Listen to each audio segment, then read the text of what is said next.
Chapter 1397. Ce had left what he was doing and ran back to Longmen City. The reason was simple. Yun Jian had asked Mad Dragon instead of him to go to the Amazon forest.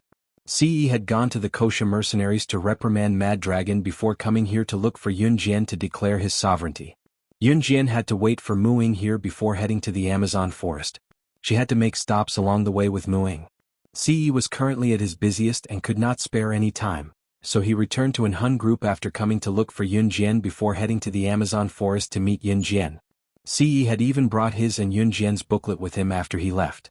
Country R's marriage certificate was a huge booklet, different from the small booklet in Country Z. However, Ce brought it with him at all times. Yun Jian facepalmed. Ce had been itching to let everyone in the world know that they were married recently. He would even show off their marriage certificate in Country R from time to time. He was so happy that he did not feel tired at all. If Adam heard about this, he would probably grumble on the spot, "How did you become such a young master?" Ce left in a private helicopter that day while Yun Jian waited for Muing in Longmen City the next day. However, Muing had Lung Hanja following behind her. Lung Hanja insisted on coming after Muing. There was no way to shake him off. Yun Jian was not too surprised to see Lung Hanja. Not only did Lung Hanja come alone, he brought a friend with him. Lung Hanja did not expect his friend to bring a few friends along as well. As they went back and forth, they seemed to have formed a team. Yun Jian was not too happy about it. She was already annoyed that Lung Hanja had tagged along and now he had brought a friend with him. His friend had brought a group of people as well. "This is my friend Guxiao. He also graduated from our military academy. He was our senior last year. He is now studying at the police academy. He will be a police officer in the future." Lung Hanja introduced Guxiao to everyone. Yun Jian blinked, uninterested. Muing crossed her arms in front of her chest, looking equally upset. "Go back. Don't follow me and Yun Jian anymore." After Lung Hanja introduced everyone on his side to Yun Jian and Muing said to him coldly. It was obvious that Muing did not want Lung Hanja to tag along as well. "What's wrong with you? Brother Hanja deliberately followed you to protect you. It's been so many years. It's no secret that Brother Hanja likes you. But what about you? Why are you?" Before she could finish, Lung Hanja interrupted, "Lung Lingling, if you don't want to come with us, then go back yourself." Lung Hanja said coldly. When the girl called Lung Lingling heard Lung Hanja's words, she snorted angrily and purposely raised her voice. Lung Lingling was Lung Hanja's younger sister. She tagged along because she liked Lung Hanja's friend, Guxiao. "All of you shut up." Yun Jian suddenly scolded just as the group was talking noisily. Everyone stopped what they were doing and talking when they heard Yun Jian scolding. However, Yun Jian continued with a tone that made it impossible for anyone to underestimate her. "It's your business whether or not you want to follow us and go to the Amazon forest. However, if anything happens to any of you, I'll only remind you that Muing and I will only watch from the sidelines. So do as you please." Chapter 1398. Yun Jian made it clear. She would not stop them if they wanted to tag along. She did not have the right to stop them. After all, they were her legs. However, Yun Jian was not responsible for their safety. They had never experienced how dangerous the Amazon forest was. However, Yun Jian, who had survived in the Amazon forest for 6 months in her previous life, knew that it was not a place for humans. Even Yun Jian barely survived in the Amazon forest. It did not matter if it was the wild animals or the swamp that they encountered during their military training on the uninhabited island. The Amazon forest could not be compared to the small waves on the uninhabited island. "What do you mean by that? F***CK, don't make it sound like the earth would stop spinning without you, alright? Seriously. There are more and more people who think highly of themselves. They don't even know what they're thinking." Lung Lingling was taken aback by Yun Jian's reprimand. She was stunned for a moment before she spoke up after recovering from the shock. After saying that, Lung Lingling turned her head to look at Guxiao, whom she admired. "Brother Xiao, am I right?" Before Lung Lingling could hear Guxiao's reply, Lung Hanja yelled at Lung Lingling again, "Lung Lingling, if you continue to mess around, you can go home right now." This was the second time Lung Hanja, as Lung Lingling's brother, had spoken to her in such a loud tone. Lung Lingling was furious. "Let's go." Yun Jian ignored Lung Lingling. She spoke to Muing and left first. Lung Hanja, Lung Lingling, and the rest followed Yun Jian and Muing from the car to the plane to Country G. In other words, Lung Hanja and Lung Lingling did not know the way and followed Yun Jian. The Amazon forest was also known as the Amazon rainforest. It was located in the Amazon basin in South America. The rainforest spanned across 8 countries and took up 20% of the world's forest area. It was the largest rainforest in the world with the most species. Yun Jian would usually depart from Country G when she went to the Amazon forest, because Country G had helicopters that could directly reach the entrance of the Amazon forest. The other 8 countries were all around the Amazon forest, but Yun Jian was more used to setting off from Country G. Lung Hanja and the others followed them all the way until they arrived at the place where they took the helicopter to the Amazon forest in Country G. Public security in Country G was generally good, but there was no lack of places with poor public security. The helicopter that goes directly to the Amazon forest is rented from the local people, and the number of helicopters here is relatively small, so usually there is a queue for a helicopter. At this moment, Yun Jian and Mu Ying were waiting in line, followed by Lung Hanja and a group of people. It's so hot. It's almost our turn. Is the plane here yet? Lung Lingling fanned her face and asked lazily. Bear with it. It's coming, it's coming. They're finally here. A guy in the same group responded. They saw a helicopter being pulled over by a large truck from afar. Hey, you guys wait for 2 more hours. The pilot of this helicopter got into an argument with armed people and was shot twice. He's been sent to the hospital, and the next helicopter will arrive in 2 more hours. Just then a staff member walked over and waved at Yun Jian and the others, speaking in Chinese. The staff member was from Country Z. Huh? 2 more hours? Lung Lingling was dumbfounded when she heard that. Is this helicopter empty? No one's piloting it? Yun Jian asked. Hearing Yun Jian's words, the staff member paused for a moment, then smiled naturally, yes. Then the staff member joked with Yun Jian, Little girl, do you want to drive the helicopter to the Amazon forest yourself? Was impossible. The staff member didn't finish his sentence. Give me the helicopter, I'll rent it. Yun Jian took out a card from her pocket and threw it to the staff member, then walked towards the helicopter. What's wrong with you? The pilot isn't here and you still want to rent the helicopter. Do you even know how to drive it? Lung Lingling, who was standing behind, couldn't help but scold Yun Jian. Hey little girl. You can't just drive the helicopter if you don't know how to drive it. Also, do you know the coordinates of the Amazon forest? The staff member reacted and wanted to chase after Yun Jian, who had already walked to the helicopter. However, he saw Yun Jian walk to the side of the helicopter and jump onto the helicopter door. Under the gaze of the surrounding people, she walked to the cockpit and started the helicopter within 3 seconds. The helicopter instantly flapped its wings and floated up, making a loud noise. Yun Jian walked to the helicopter door under everyone's horrified gaze and put down the rope. She called out to Mu Ying, come up. She really knew how to drive a helicopter. This teenage girl really knew how to drive a helicopter. Chapter 1399. Mu Ying went over and grabbed the rope that Yun Jian had let down from the helicopter in a few steps. Grabbing the rope nimbly, she climbed up to the side door of the helicopter from the ground.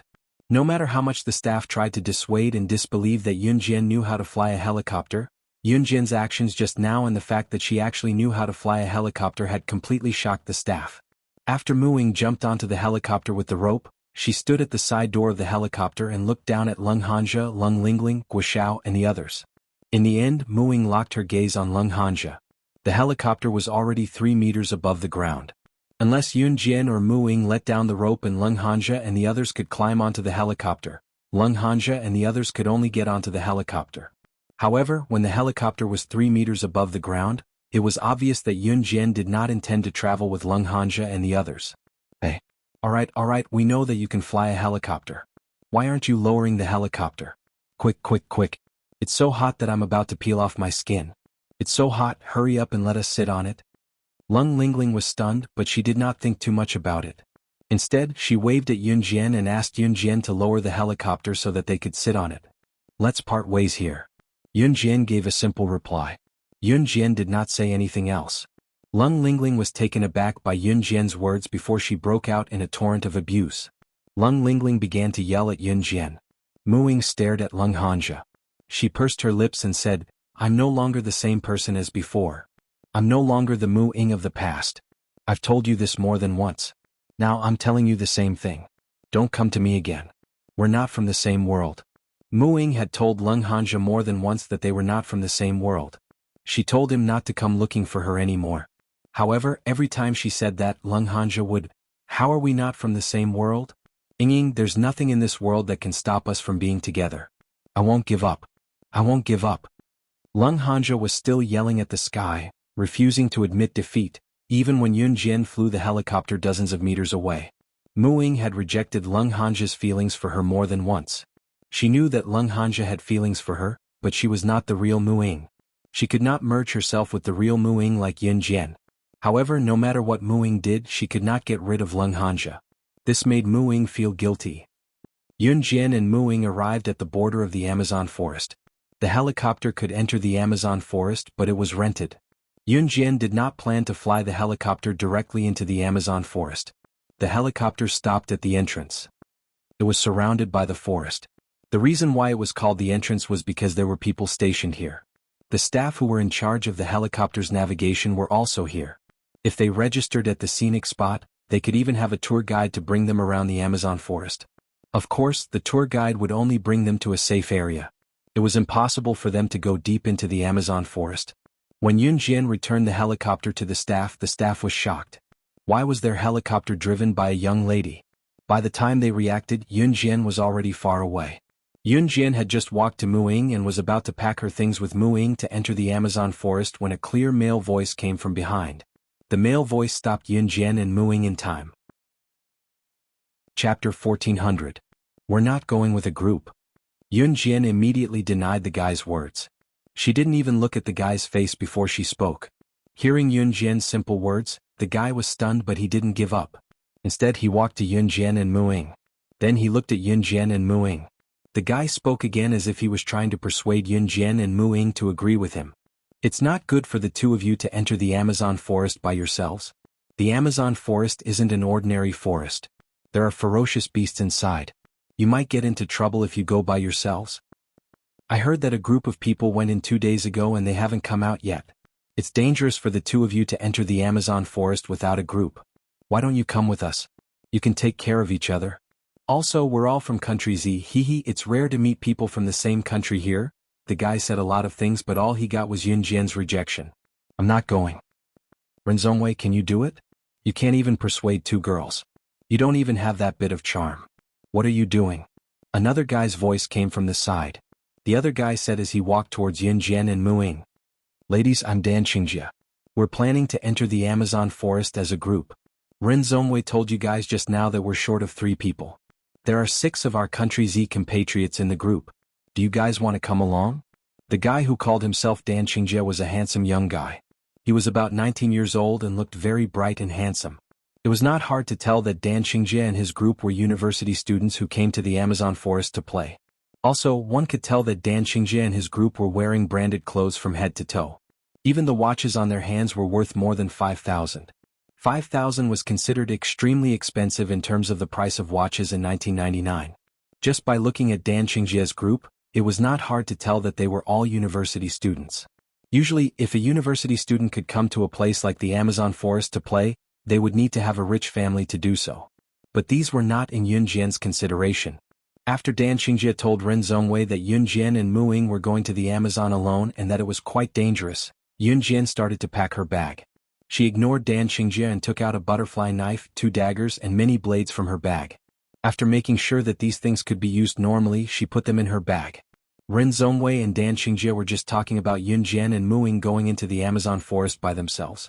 It was very dangerous for the 2 girls, so they advised them to team up with them. However, when they saw Yun Jian take out a few knives from her bag, Ren Zongwei and Dan Qingjie both took a deep breath and swallowed their saliva. You're a girl.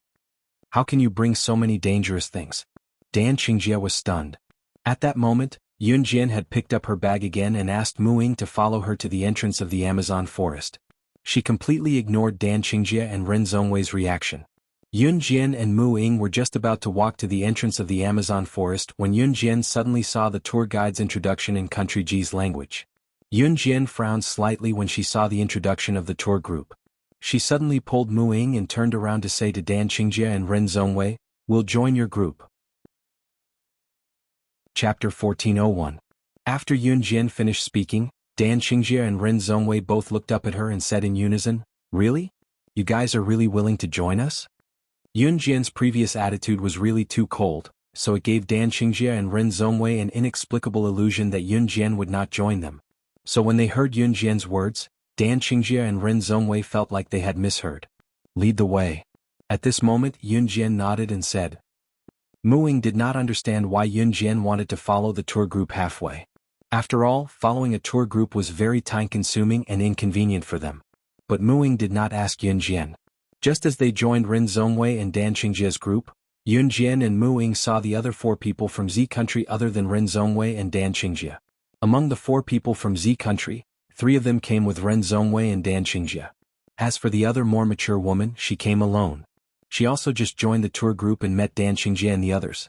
When this more mature woman saw Yunjian and Muing, she greeted Yunjian and Muing first. More friends here? Hey, I'm He Liqing. You can call me Sister Qingqing. Don't be shy. The mature woman who called herself He Liqing was obviously a beautiful and gentle big sister, but there was also the air of a mature sister in her gentleness. At least Yunjian had a good impression of this woman called He Liqing. I'm Muing. Muing replied briefly to He Liqing. Yunjian. Yunjian's self-introduction was even more brief. Welcome to the group, little girls. An 18 or 19-year-old college girl who was with Dan Qingjia and the others greeted Yunjian and Muing. This girl had heavy makeup on and looked very beautiful. When she greeted Yunjian and Muing, she did not show any signs of unwelcome. But if you asked her how much she welcomed Yunjian and Muing, she did not show any extreme reaction. It could be seen that she welcomed them on the surface, but in her heart, she did not feel like they were dispensable. This girl was called Lu Yun. In the group of Z country people, other than He Liqing and Lu Yun who were girls, Yunjian and Muing were the rest of them were guys. In the end, the numbers were gathered quickly and the group prepared to leave. Yunjian asked Ce to bring Mad Dragon, and she and Muing would catch up in about a day. Ce had already sent Mad Dragon home, but Yunjian asked Ce to bring Mad Dragon. Since Ce listened to Yunjian, no matter how jealous she was, she had to satisfy her first. Just as they entered the Amazon forest, the surrounding scenery was like a fairy tale. It was extremely beautiful. In the group, there were a few people who came with cameras, so they took pictures along the way and walked rather slowly. Wow! There's a river here and the water is so big, so wide and so clear. At this moment, a foreigner exclaimed in English. There were fish swimming in the river, so a few foreigners had already rolled up their sleeves excitedly, took off their shoes and entered the water to catch fish. Let's go and have some fun too. Lu Yun was very excited as she took off her shoes and ran into the river. She stepped on the shallow sand in the river and made a yay expression to one of the guys who brought a camera. The river was very wide and the current was relatively fast. Lu Yun stood in the river and made a pose for the guy with the camera to take pictures of her. With this careless step, Lu Yun's foot was suddenly scratched by a stone. Just as she was about to raise her foot to see what was going on, she heard Yunjian's voice from afar. There are piranhas in this river, you have to go ashore immediately. Yunjian's words made Lu Yun frown, but Lu Yun was the kind of girl who would not show her displeasure on the surface. To put it bluntly, she cared a lot about her image. Even if she really did not like someone, Lu Yun would not show it on her face. Instead, she would treat people coldly. Yunjian spoke in English so everyone present heard it clearly. Where are the piranhas? I still want to take pictures. Lu Yun frowned and her voice became cold. However, she did not say anything to Yunjian that showed her displeasure. A few of the foreigners around heard Yunjian's words and went ashore. Although Lu Yun did not talk back to Yunjian loudly, she was very indifferent to Yunjian. When the foreigners heard Yunjian's words just now, they were also skeptical. Because even the tour guide said that piranhas should not appear in this place, but they did not rule out the possibility. However, at this moment, Lu Yun suddenly screamed, "Ah!" In the next second, everyone saw a fish that was about 30 centimeters long open its mouth and use its sharp teeth to grab Lu Yun's leg. It was like a surgeon's scalpel crazily biting and cutting. After biting the flesh on Lu Yun's leg, it did not let go. With its body twisting, it actually bit off a piece of flesh on Lu Yun's leg in front of everyone. Chapter 1402. Any smell of blood will trigger a large group of piranhas to attack violently. You still have 3 seconds to go ashore. After 3 seconds, even the gods won't be able to save you. Yunjian said calmly as she looked at Lu Yun's leg that was bitten off by the piranhas. Piranhas usually attacked in groups. There was once a child who accidentally fell into a pond where piranhas were rearing. Within a few minutes, he was gnawed alive and turned into a horrifying skeleton. This was not nonsense. It was an ironclad fact. No. Lu Yun, who was bitten on her leg, was so scared that she didn't even care about the pain on her leg. She immediately jumped ashore. This piranha that bit her leg didn't want to let go. In the end, Lu Yun desperately shook her leg a few times before it let go. Lu Yun herself didn't see it. The second after she jumped ashore, everyone on the shore saw the piranhas behind her as if they were injected with chicken blood. They rushed towards her without any regard for their lives. Some of them even bit Lu Yun's skirt. They directly bit Lu Yun's skirt. Will they come ashore? Someone was so scared that he screamed and wanted to run away. It hurts. Lu Yun also sat on the ground and couldn't move. Waves of pain came from her leg. A piece of the flesh on her leg that was bitten by the piranhas had already fallen off. Just looking at it was terrifying, let alone actually experiencing it. Am I going to die? Lu Yun hugged her legs and started wailing. Everyone shut up. Just as the people on the scene were extremely noisy, each and every one of them was scared out of their wits. Some of them even wanted to go back the way they came and didn't want to continue this trip. Yun Jian yelled at everyone to stop. Even Lu Yun was trying her best to endure the pain. She was so scared that she quieted down. Just now it was Yun Jian who said that there were piranhas in the river. Moreover, Yun Jian said that, but the group of people around didn't believe her. Yun Jian, how did you know that there's food in the river, piranhas? Dan Qingjie was so scared that he started to stutter. Yun Jian did not answer Dan Qingjie's question directly.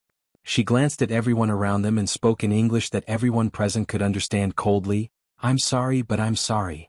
If you want to survive in the Amazon forest, remember 3 things. Don't touch anything, don't run around, and don't move around. If you can't even do these 3 things, then I can tell you very clearly that you only have 2 choices now.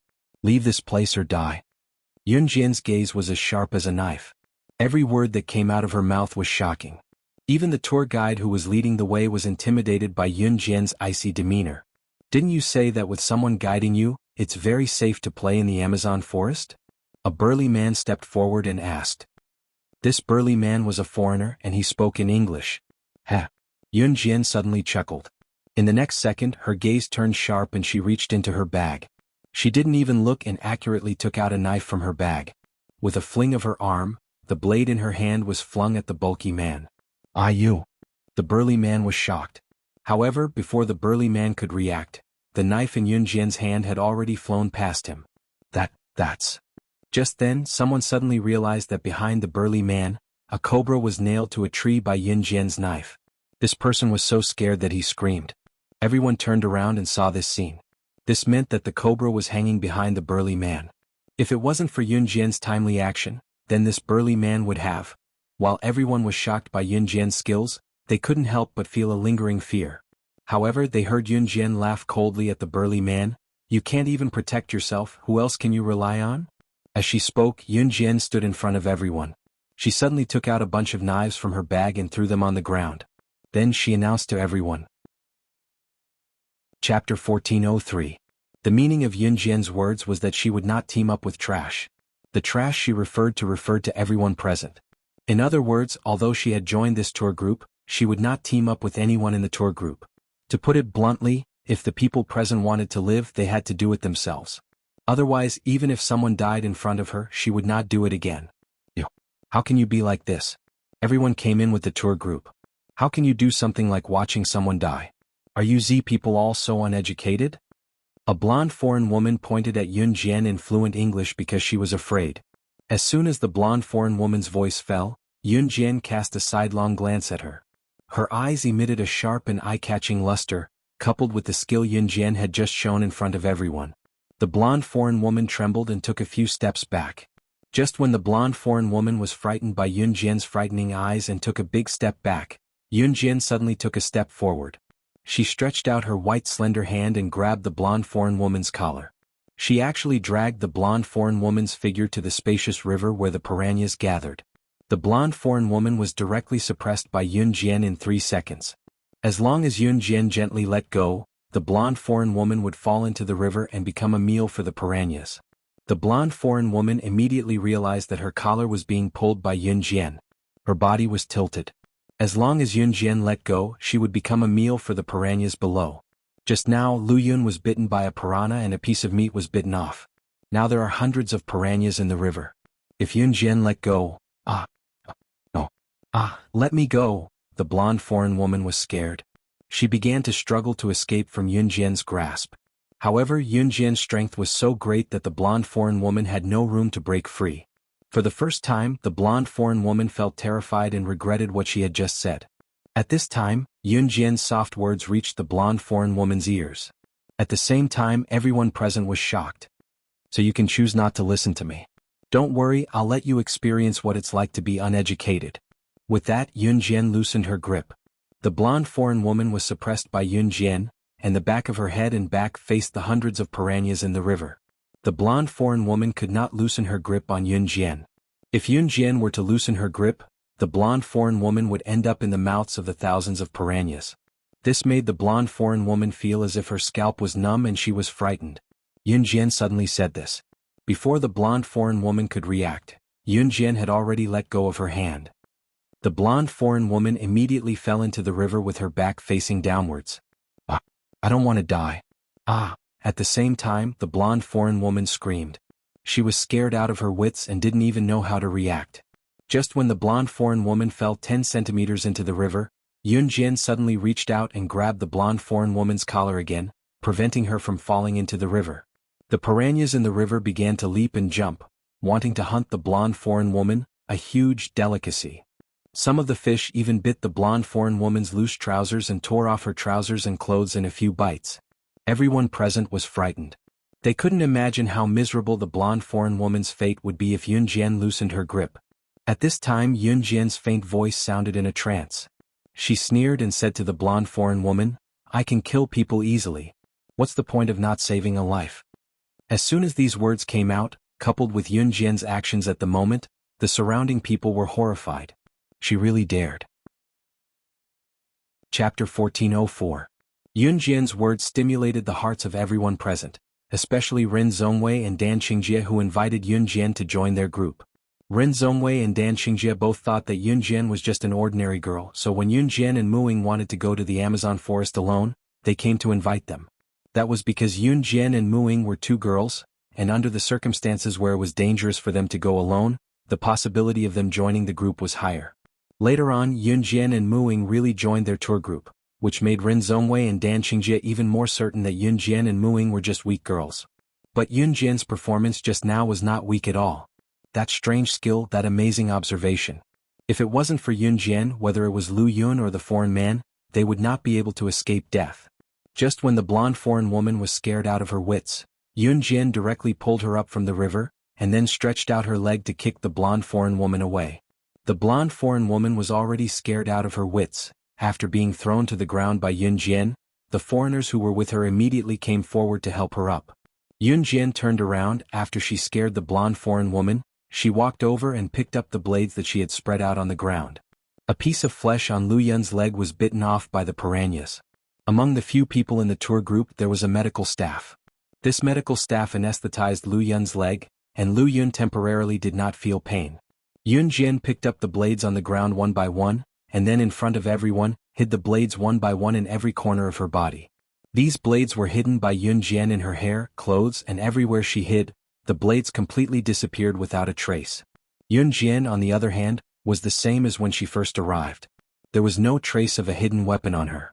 Yun Jian simply threw away her bag and then hid the butterfly knife, 2 daggers, and the blades in the bag to her side. This bag was not given to her by Qin Yiru, so Yun Jian did not feel the slightest bit of reluctance to throw away this bag. Who the hell are you? How can you hide weapons on your body without anyone noticing? Dan Qingjie was very surprised. He saw Yun Jian hide so many weapons on her body. But strangely, after Yun Jian hid so many blades and weapons on her body, it was as if these things were not hidden by her at all, and no one could see any traces of hidden weapons on her body. After being reminded by Dan Qingjie, the surrounding people all realized this point and were a little surprised. Just as Yun Jian was about to hide the last 3 blades on her body, He Liqing suddenly reached out and took the 3 blades from Yun Jian's hands. Then He Liqing stood up and looked at Yun Jian with a hint of determination in her eyes. She said, "Yun Jian, I've decided I'm not going to be a useless person. I'll walk out of the Amazon forest with my own strength. This trip will not be in vain." He Liqing was a very mature woman. From the beginning Yun Jian felt that she was like a big sister. Yun Jian had a good impression of He Liqing. He Liqing's words made Yun Jian squint her eyes. She was obviously satisfied with He Liqing's performance. But with He Liqing taking the lead, the 20 people around them were still indifferent. Walking out of the Amazon forest with her own strength, this sentence was easy to say, but if one really chose to do it, normal people would not have the courage to do so. Not long after He Liqing said this, there was another group of people's voices coming from the entrance of the Amazon forest. Obviously, the people following the group were not only Yun Jian's group. Maybe because Yun Jian's group had delayed for a long time, the people following the group had caught up. In spite of it, both Yun Jian and Mu Ying frowned when they saw who was leading the group of people who had followed the group. The people leading the group were Leng Hanja, Leng Lingling, and Guo Xiao. Mu Ying did not expect Leng Hanja to really follow her. Yun Jian, on the other hand, raised a brow in disdain. They had actually stalled here for so long? Chapter 1405. When Yun Jian and Mu Ying saw Leng Hanja and the others, Leng Hanja and the others also saw Yun Jian and Mu Ying. The moment they saw Yun Jian and Mu Ying, Leng Hanja and the others rushed over like crazy. Leng Hanja was afraid that Mu Ying would shake him off again, so he rushed over and shouted at Mu Ying, "Ying Ying." When Leng Lingling saw Yun Jian and Mu Ying, her face darkened. She ran over and scolded Yun Jian and Mu Ying. "You actually abandoned us and ran away just now. How shameless. We came here together and we took care of you along the way, but what happened to you? You actually thought that you could fly a helicopter and left without waiting for us. How can there be such a shameless person in this world? I'm so angry." Leng Lingling's first sentence was directed at Yun Jian and Mu Ying, and the second sentence was directed at Yun Jian. Leng Lingling was still frustrated. Just as she was about to say something else, Dan Qingjia's terrified voice rang. Dan Qingjia's fearful question was asked while looking at Yun Jian, "What's wrong with you?" "You know how to fly a helicopter." "How old are you?" "You know how to fly a helicopter." Leng Lingling's casual words caused an uproar among Dan Qingjia's group of people. As soon as these words came out, everyone was shocked and couldn't react for a moment. Yun Jian knew how to fly a helicopter. That wasn't a car.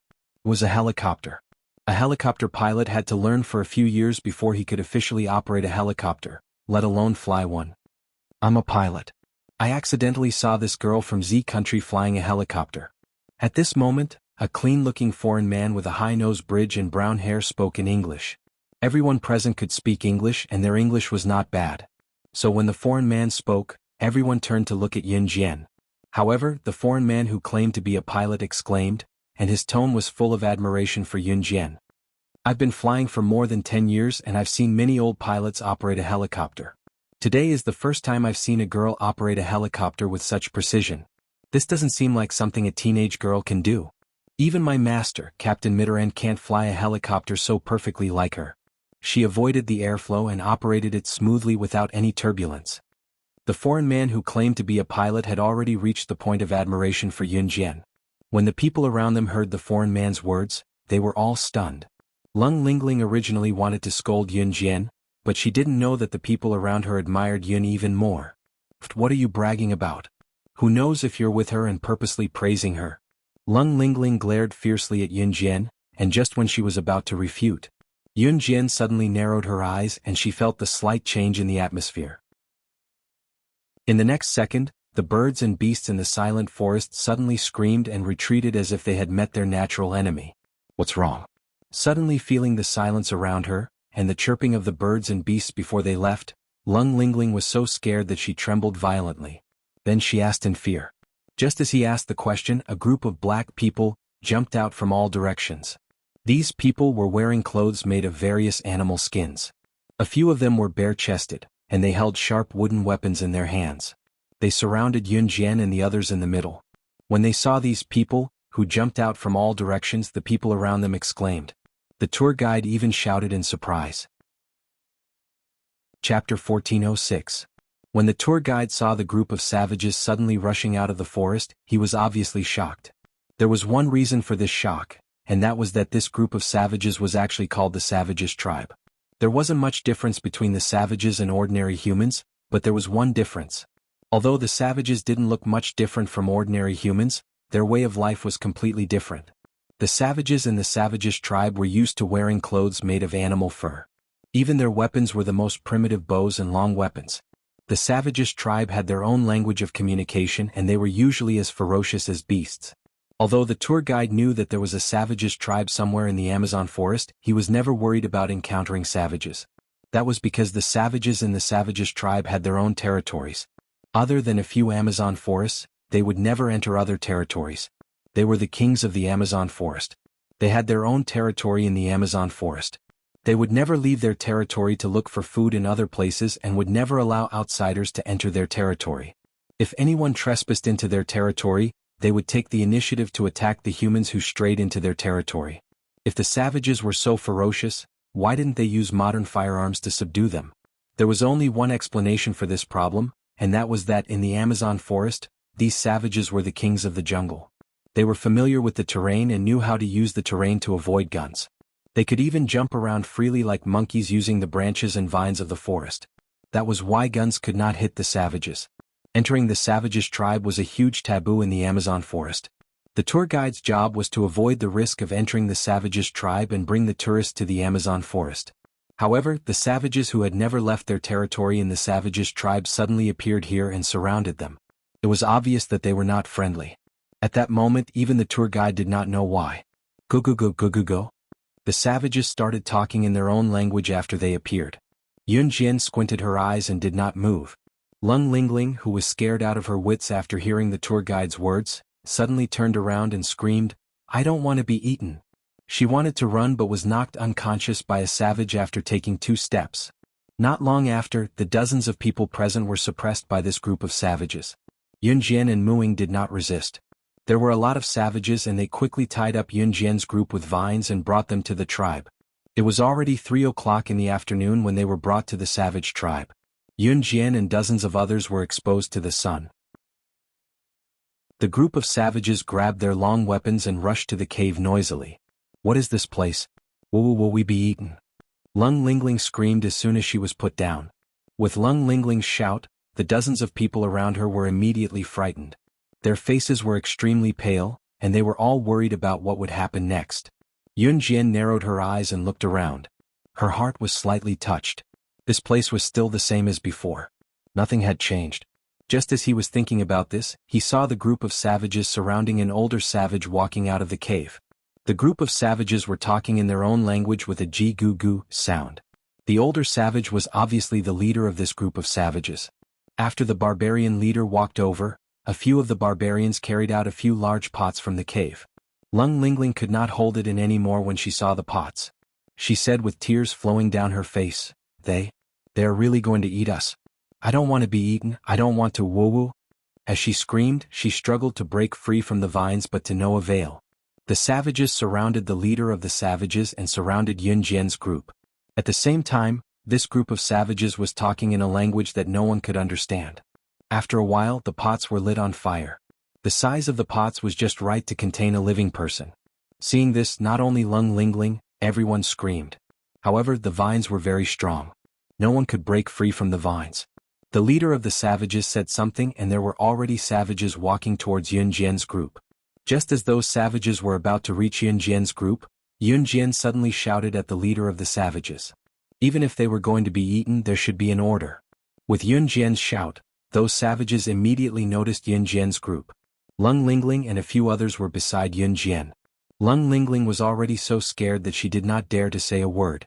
However, with Yun Jian's shout, she successfully attracted the attention of those savages. "Are you crazy? If you want to die, don't drag us down. If you want to die, go and die yourself." Lung Lingling cried and shouted at Yun Jian. The people around Yun Jian instantly hated Yun Jian. Thus, they all started to point out Yun Jian's faults. However, at this moment they saw the leader of the savages suddenly stop. Then he hesitated and actually walked towards Yun Jian. An even more shocking scene happened. The leader of the savages took 2 steps towards Yun Jian's side. He cried out in shock and then strode towards Yun Jian. When he was 3 meters away from Yun Jian, he knelt down. The leader of the savages stretched out his hand and knelt down heavily towards Yun Jian. The rest of the savages saw their leader kneeling down towards Yun Jian and they all followed. In the next moment, all of the savages knelt down towards Yun Jian. The scene was shocking and everyone who was with Yun Jian was in an uproar. Even the tour guide was dumbfounded when he saw this scene. Others might not know, but as a tour guide he was very clear. This group of savages had never bowed their heads to any humans. Any humans who accidentally entered their territory were like wanted criminals and would be hunted down by them. Usually, if one was kidnapped by the savages, the chances of survival were pitifully low. This group of savages were the kings of the jungle. They were familiar with the terrain and could use the terrain and years of wilderness survival experience to defeat any strong expert. However, today they knelt down towards a human. This was a strange thing that the tour guide had never heard of in his entire life. Thus the tour guide widened his eyes. The rest of the people who were with Yun Jian also widened their eyes. They were so shocked that they could not be described with words. Every pair of eyes stared at Yun Jian. It was as if they wanted an explanation and wanted to know what was going on. Why are they all kneeling towards Yun Jian? This is impossible. She's not their king? Aren't savages only going to listen to the king that they think is the most powerful? What? Could it be? Could it be that Yun Jian is their king?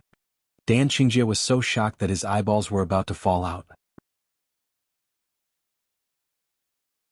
Chapter 1407. The world of the barbarians followed the law of survival in the jungle, where the strong ruled. Before entering this place, there was an introduction about the barbarians on the tour group's billboards. The reason why the tour group knew so much about the barbarians was because they had successfully captured a barbarian 3 months ago. Now, this barbarian was brought to a nearby research facility for research and observation. The world of the barbarians did not need the weak, where the strong ruled. A group of barbarians would form a tribe, just like this group of barbarians in the tribe. They would choose the strongest and most powerful barbarian to be the king of their tribe. Normally, the status of this barbarian in their tribe was similar to that of an emperor in ancient times. Unless you could defeat this king and take over the throne, otherwise the barbarians in the tribe would listen to whatever the king said. This was the law of survival in the barbarians' tribe, where the strong ruled. This was stated on the tour guide's banner at the entrance, so everyone who stood here paid attention to it out of curiosity. But now, this group of barbarians who followed the law of survival actually knelt down in front of Yun Jian under the lead of the barbarian who was obviously the leader of this group of barbarians. What did this mean? Oh my god, these barbarians are kneeling down to us humans? This is a strange story, I have never heard of it before. The barbarians in the tribe are very strict about survival in the jungle, they would never listen to the weak, not to mention kneeling down to a human. The tour guide was stunned. He stared blankly at the scene in front of him which scared him out of his wits. He even regained his senses from the fear of being cooked alive by the barbarians just a moment ago. At this moment, everyone was staring blankly at Yun Jian. They watched as Yun Jian accepted the worship of the barbarians, but she did not show any signs of surprise. However, Yun Jian's expression was normal as she stared at the group of barbarians kneeling down in front of her. Yun Jian, what is going on? He Liqing was holding the 3 blades she took from Yun Jian. She moved closer to Yun Jian and asked. At this moment, everyone present was tied up by vines. Just as He Liqing moved closer to Yun Jian and asked, she saw Yun Jian tear apart the vines binding her body like she was holding a pair of scissors, then stood up. Yun Jian did not answer He Liqing's question. Instead, she took 2 steps towards the group of barbarians who were kneeling down in front of her. After Yun Jian let go of the vines binding her, Muing also let go of the vines and stood up. Yun Jian and Muing looked as if they were not tied up by the vines at all. This scene frightened everyone around. Because Yun Jian and Muing were indeed tied up just now. Therefore, the current situation could only be explained by the fact that the vines binding them were not a problem at all. Hey you guys! Hurry up and untie us. Seeing that Yun Jian and Muing had broken free from the ropes, Lung Lingling felt uncomfortable being tied up by the vines. So she shouted at Yun Jian and Mu Ying's backs in a delicate manner. Lung Lingling had just shouted until here when she saw that Yun Jian did not respond to her. Instead, she strode forward and walked to where the leader of the barbarians was kneeling in front of her. Without saying anything, she walked over and viciously kicked the barbarian leader's abdomen, sending him flying 3 meters away on the spot. That way it was as if she was punishing her own subordinates. Then, Yun Jian said a few words in the barbarian language in front of everyone. Her tone was rather fierce, scaring the group of barbarians until they started trembling. This scene shocked the crowd once again. Then she turned around to look at everyone and finally locked her gaze on the tour guide. Yun Jian, you actually know how to speak in the barbarian language. Who are you? Lung Hanja looked at Yun Jian in a daze and asked. Yun Jian, who was asked the crux of the matter, smiled faintly, but said something that shocked everyone present. I've been in the Amazon forest for half a year. If I can't even discipline my own subordinates in half a year, how can I deserve to be called king by them? Subordinates she was referring to. Chapter 1408. You can say that. Yun Jian said as she walked in front of the tour guide. Standing in front of the tour guide, Yun Jian looked down at the tour guide who was still tied up by the vines. Then she asked the tour guide, "Where is the research facility? Where is the barbarian that you captured?" Although Yun Jian's words were a question, it didn't seem like she was asking a question. Instead, it sounded like she was interrogating the tour guide. The tour guide trembled. Perhaps it was because Yun Jian's kick that sent the barbarian leader flying was too ruthless. The tour guide was a little scared. He quickly said, "It's in a building 200 meters away from the entrance of the Amazon forest. There is an Amazon forest wildlife research facility there. The barbarians that were captured earlier were also kept there for tourists to enjoy." The tour guide lost his confidence in the end. If the tour guide didn't guess wrongly, the reason why Yun Jian chose to follow the tour group was because she saw the description of the barbarian that was just captured on the tour group at the entrance. The truth was that Yun Jian followed the tour group because she saw the description of the barbarian that was captured and kept in the research facility. It was even kept for tourists to enjoy. The barbarian tribe actually owed Yun Jian a favor in the past. When she first entered the Amazon forest, Yun Jian didn't know anything. Later on, she accidentally entered the barbarian tribe. Because of Yun Jian's strength, the barbarians couldn't do anything to her. After following this group of barbarians, Yun Jian quickly learned how to survive in a natural environment like the Amazon forest. Later on, Yun Jian directly became the queen of the barbarian tribe. She was very clear that if she wanted to be the queen, the least she could do was not allow her subordinates to be bullied, especially when it was kept for tourists to enjoy. This was something that Yun Jian couldn't tolerate.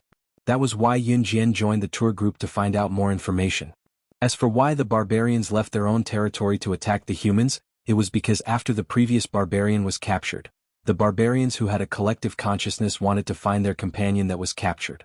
In fact, because the barbarian was captured by humans, the group of barbarians hated humans. Just now, this group of savages really wanted to cook and eat Yun Jian and her group alive. And because Yun Jian had changed so much, the group of savages did not recognize Yun Jian at all. After all, Yun Jian was still very young when she stayed in the Amazon forest for 6 months. Her physical body was still that of her previous life. "Take me to the Wildlife Research Institute now," Yun Jian said to the tour guide. As soon as Yun Jian spoke, the tour guide looked a little embarrassed. The tour guide was here to lead the way. If he returned to the exit, wouldn't Ren Zhongwei, Dan Qingjie, and the other tourists have to follow him back? "It's fine if you don't leave, but you can stay and be their dinner." Yun Jian pointed at the savages not far away. Now no one dared to say that they didn't want to leave. Everyone was fighting to leave. Therefore, the group quickly untied the vines and walked towards the entrance of the Amazon forest. There was still some distance to the entrance of the Amazon forest. Yun Jian had too many secrets, so the tour guide couldn't help but ask Yun Jian as they walked, "You said you stayed in the Amazon forest for half a year?" "Yeah." Yun Jian replied coldly. The tour guide gulped. Before he could ask again, a foreign man who knew Chinese spoke up. "I heard that many assassin and secret agent organizations would throw their assassins or secret agents into the Amazon forest and let them survive for half a year without any weapons. It's a game where the weak are eliminated and the winner is the king. Could it be that you were thrown into the Amazon forest as a secret agent or an assassin?" Chapter 1409. After all, why would a normal girl come all the way to the Amazon forest for half a year? Let's not talk about whether her family would agree or not. A normal girl might not even know what kind of place the Amazon forest was, right? In 1999, the internet was not widely known yet, and there was no way to search for information on the internet. People in that era could only find out about major international news through newspapers, television, and other channels. As for a place like the Amazon forest, even adults might not know about it. Yun Jian was from Country Z, and Country Z was far from the Amazon forest, so the foreign man who spoke Chinese had to ask Yun Jian about it. The people around them suddenly heard the foreign man saying something they had never heard of before, so they all turned around to look. The foreign man stared at Yun Jian for 2 seconds. It was obvious that this foreign man had some understanding of secret agents and assassins. No comment. Yun Jian's words interrupted the foreign man's train of thought, and he rolled his eyes. Okay, I won't ask any more. Can I ask for your name?" "Alright, before I ask for your name, I'll tell you mine first. My name is Bala, I'm from Country G." After the foreign man named Bala introduced himself to Yun Jian, he walked side by side with Yun Jian while looking at Yun Jian. It seemed like he wanted to get her name from Yun Jian. "Yun Jian," she said briefly, there was nothing to hide. "Oh, Yun Jian, that's a nice Chinese name." Bala praised after hearing it. Yun Jian did not reply after that. On the other hand, Lung Lingling, who was beside Lung Hanja, was very interested when she heard Bala talk about secret agents and assassins. Guoxiao, who was with Lung Hanja, was a police academy student, so he was very interested in such things as well. Hence, Guoxiao and Lung Lingling started talking to Bala very quickly.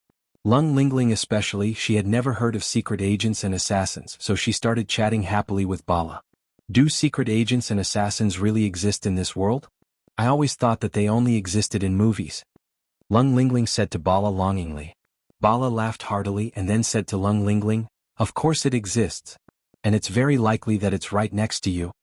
When he said this, Bala seemed to be deep in thought. His gaze even drifted slightly. Really? Lung Lingling shrunk back in fear. She swallowed her saliva and asked Bala cautiously, "How did you know all this?" "I specifically looked into it," Bala said with a smile. Lung Lingling, Guoxiao, and Bala's laughter could be heard along the way.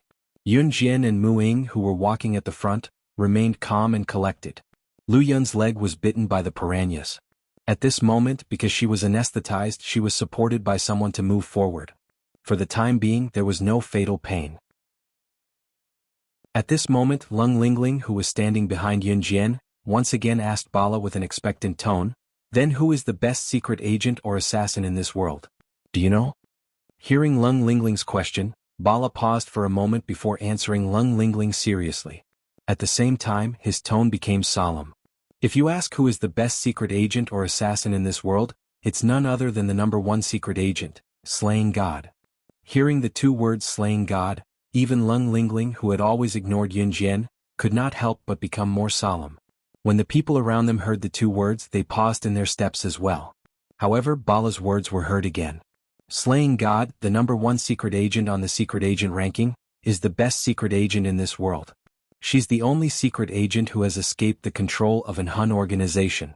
At the same time, she's also the true king of completing missions with a success rate of 100%.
Chapter 14:10.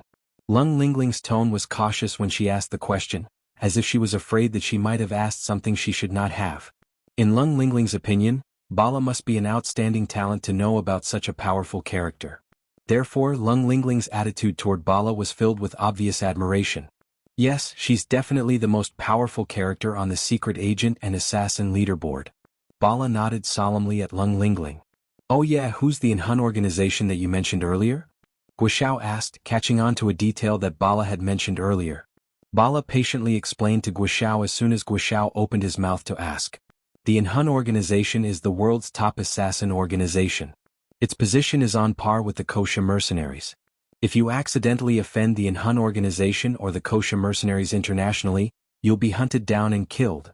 Even the people on the secret agent or assassin leaderboard are powerless against them. Bala was very patient when it came to secret agents and assassins. It was rare to meet someone who was interested in secret agents and assassins. Bala could not wait to tell Lung Lingling and Guo everything that she knew.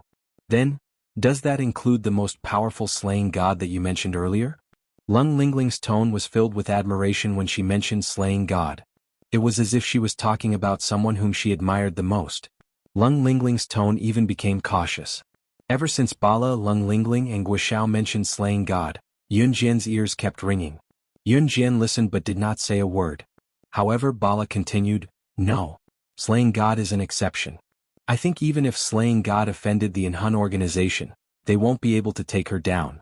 As for the Kosha mercenaries that I mentioned earlier, they're slaying god's own force." Lung Lingling and Guo could not help but gasp when they heard what Bala said. Toward the end, Bala lamented, "I think slaying god's achievements today are all thanks to her innate talent. That's how she got to where she is now so easily. Her talent is really enviable." Bala's lament made Lung Lingling and Guo fall silent. At this moment, Yun Jian suddenly snorted coldly. She secretly laughed and said, "Extraordinary talent? How did he reach his current position so easily? She was only able to get to where she is today by luck." She was referring to slaying God in his past life. "What do you know? You're just an ordinary military schoolgirl. Do you really think that you're slaying God, the top secret agent on the secret agent ranking? You keep talking about it. I think you're just jealous of slaying God's prowess." "He's jealous?" Yun Jian had just finished speaking when Lung Lingling continued. Yun Jian didn't want to pay attention to this. Yun Jian just took another step forward. At this moment, no one noticed that Bala, who was standing behind Yun Jian, had found the spot closest to Yun Jian. He suddenly clenched his fist and charged toward Yun Jian. His fist was about to land on Yun Jian.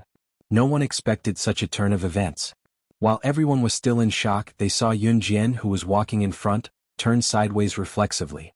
She reached out and turned her fist at lightning speed. In the next second, her fist collided with Bala's sneak attack. However, that was not the end.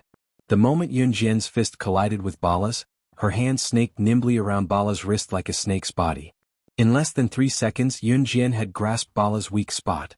With a tug, she pinned Bala's hand down and used the force of her hand to pin Bala to the ground. This turn of events did not take more than 5 seconds. 5 seconds. Before anyone could react, Yun Jian had already subdued Bala, who had ambushed her, and ended the battle. When everyone realized what had happened, they were dumbfounded. No one expected Yun Jian to be so agile. Chapter 14:11. Bala's tone was eerie when he said that. It was completely different from how he looked at slaying God with admiration earlier. Everyone was dumbfounded by the turn of events. Especially when Bala was attacking Yun Jian at a ferocious speed but was subdued by Yun Jian, everyone was dumbfounded. Slaying God? The slaying God you're talking about? Is she the one you told us about earlier?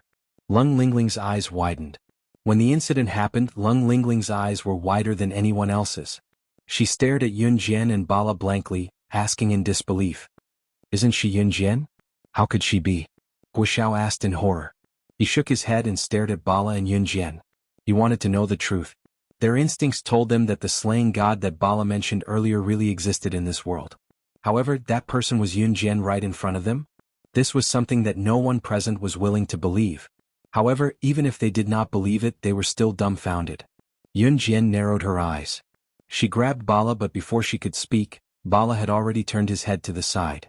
Although Yun Jian held his hand, Bala still spoke to Lung Lingling, Guo, Lung Hanja, and the rest. How is that possible? How is that not possible? Didn't you see it clearly earlier? She captured me in an instant. I don't know anyone in this world who can capture me in an instant other than slaying God. Bala cackled and continued, "I'm the second assassin on the assassin chart, Janice. Since I started my career, I've only met one opponent, and that person is slaying God." As he spoke, Bala stretched out his free hand and placed it on his face. He gently tore at a line along the contours of his face. Then that familiar face was directly peeled off. Lung Lingling saw Bala tear her face off, and she took 2 steps back in fright. What Bala, who was also Janice, did not surprise her. It was obvious that Yun Jian knew that Janice had changed his appearance. She also knew that Janice's face was covered by a human skin mask. However, even if Yun Jian had seen through this, she was not a god and did not know Janice's identity. Yun Jian didn't know until this moment, but she didn't appear to be very surprised. She had wanted to deny her identity as slaying god earlier, but Janice seemed to have known what she was planning to do. Before she could say a word, he had cut off all excuses to deny her identity. Yunjian's lips curved into a red arc. Yunjian was no stranger to Janice. Guinness, who was ranked second on the assassin ranking, was indeed a powerful character. He was good at tracking and counter-tracking. In her previous life, Yunjian had encountered Guinness before, and it was Guinness who came to her and was beaten up by her. Therefore, Yunjian was not surprised that Janice recognized her. Yunjian. You. It's impossible. How can you be the slaying god who is ranked first on the assassin ranking? Slaying god should be a great and powerful character. How can it be you? Lung Lingling did not believe it, and she would not believe it either.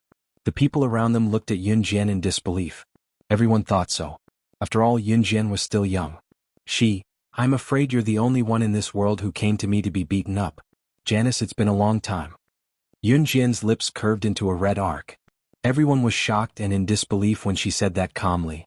Especially when she said long time no see, it could be considered as a direct admission of her identity.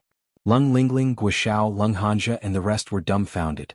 Was she not a student from Min City's military school? Chapter 14:12. Yunjian ignored the crowd's reaction. After Yunjian finished her sentence, she released her grip on Janice. At the same time, she extended her leg. Before Janice could react, she kicked Janice's waist in the back, causing him to stumble forward. Janice was not an ordinary person. After being kicked by Yunjian, he staggered 2 steps forward before regaining his footing. He turned around, wiped the corner of his mouth and looked at Yunjian. Slaying God, the number 1 on the international secret agent ranking, is among this group of useless people. I didn't expect that. Jiske. Janice stared back at Yunjian without backing down as he spoke. Did he just call everyone present a group of useless people? The crowd had just recovered from their shock. After hearing what Janice said, they were all furious. However, no one dared to voice their anger. Janice claimed to be the number 2 assassin on the assassin ranking. An assassin. That was someone who could kill. Moreover, he was the number 2 assassin on the assassin ranking. Tell me what you want. Yunjian stood calmly on the spot. She narrowed her eyes and looked lazy, but she was more alert than everyone present. Janice was not someone who was easy to control. He was completely different from Mad Dragon and Peter. How could the number 2 assassin on the assassin ranking be a weakling? If he was a weakling, the number 2 assassin ranking would definitely not belong to him. After all, there was a huge difference between the top 3 assassins or secret agents on the assassin ranking and the top 10 assassins or secret agents on the ranking. In other words, anyone who could climb to the top 3 would be an all-powerful and fearsome existence in the entire world who heard of their names. I don't have any other intentions. I just want to ask you for a favor.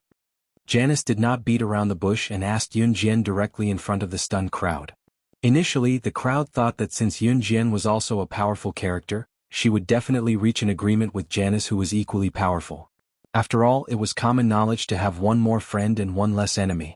Just when everyone thought that Yunjian would gladly agree to Guinness's request and even befriend him, she spoke abruptly. You're right. You have to know that with your skills, you don't have the right to ask for a favor from me. Yunjian's words were laced with arrogance. The crowd was stunned. However, Janice continued to speak to Yunjian. In that case, we'll have to face each other head-on. With that, Janice reached out and took out a Browning pistol from the travel bag that he had been carrying along. Janice held the pistol in his hand and pointed the muzzle at Yunjian. When the crowd saw the Browning pistol, they all became restless. Gun. It's a gun. Oh. The one who reacted the most was Lung Lingling. The moment Lung Lingling saw the pistol, she screamed and wanted to run away. Lung Hanja, Guishao, Lu Yun, He Liqing, Dan Qingjie, Ren Zhongwei and the others wanted to run away. However, they heard Yunjian's voice that was not at a disadvantage. Do you think you can defeat me with just a gun? Yunjian's voice was light. However, when she spoke, everyone was shocked. Chapter 14:13. Although Janice's achievements in the underworld were not as good as slaying gods, there was no doubt that Janice was one of the best in the underworld. His achievements were second only to slaying gods. Although his ability was not as good as slaying gods, his achievements in completing missions were close to slaying gods. If slaying God was the king of the underworld, then Janice was undoubtedly the king's best subordinate. There was no one else. Janice's achievements were not something that could be erased by a single person's words. After all, he was not an ordinary assassin, but an elite ranked second on the assassin ranking. However, this was only limited to the ordinary. Who is it? Who is it? How can my achievements be reduced to nothingness just because you say so? Janus circled the forest a few times but could not find the person who had spoken. He frowned and began to be cautious of his surroundings. Other than slaying God, there was someone else who could speak right under his nose and he could not find the person. No matter who this person was, Janus dared not let his guard down. Yunjian's eyes flickered. The mellow voice was just right. It was so magnetic that any woman present could imagine his handsome face just by listening to his voice. There was no doubt that it belonged to him. How did he get here so quickly? Yunjian had initially planned for CE to arrive a day later than her. Yunjian did not know that CE had rushed here so quickly just to see her. But, where was he? Damn it. What's the point of hiding? Come out if you dare. What do you mean by your woman? Who's your woman? Who the F***ck did I lay my hands on? Jenny's eyes darted around, purposely provoking CE to show himself. In fact, CE did not bother to hide himself. In the next second, a person appeared above them. Wasn't that CE? He had been standing on the tree and looking at Janus coldly earlier. However, he had hidden himself so well that Janus could not find him. CE jumped down from the tree handsomely. When he did so, he had a hand in his trouser pocket. His handsome face was presented to the crowd. Especially that head of short hair, it was so black that people couldn't take their eyes off it. Coupled with that handsome face that angered both men and gods, everyone present was captivated. Even Janus felt that something was wrong. His body trembled and he felt an inexplicable tremble in his body. However, he was the number 2 assassin on the international assassin ranking. The kid in front of him looked to be at most 20 years old. When he came out of the underworld, the other party was still drinking milk in his mother's arms. Thinking of this, Janus became bolder. Who are you? You don't have the right to speak here, you. Janus' clenched fist was already swinging at CE as he spoke. Seeing this, CE frowned and suddenly spat out, noisy. You can die now. As soon as he finished his sentence, Janus' fist had already landed in front of CE. Everyone present sucked in a breath of air. No one wanted to see that handsome face get beaten up. Just as they were thinking of this, a pair of fair and slender hands caught Janus' fist easily. At the same time, CE lifted his slender leg and kicked Janus away at lightning speed. His movement was much faster than Yunjian's. This kick caused Janus to spit out a mouthful of blood. Janus pointed at CE and said in disbelief, You, the only person who can be faster than slaying God is dark. The last word ended with CE's foot in the air as he sprinted forward. Bam. CE kicked Janus' abdomen and destroyed his internal organs on the spot. Janus died violently in front of everyone. Everyone who saw this was so shocked that their faces turned pale. Lung Lingling almost fainted from the shock. CE, who was on the other end, did not even take his hands out of his pockets. He glanced at Janus in disgust. I don't care about your military exploits, but you'll be reduced to nothingness if you dare to lay your hands on my woman. Chapter 14:14. Yunjian gulped. Janus was an unexpected character to begin with. Yunjian did not plan to get rid of him. She even had the thought of roping him into the kosher mercenaries. After all, if someone like Janus were to join the kosher mercenaries, the kosher mercenaries' forces would definitely double. Ever since the kosher mercenaries had gotten rid of the subordinates of the previous kosher mercenaries' boss, the old men's forces had been completely eliminated as well.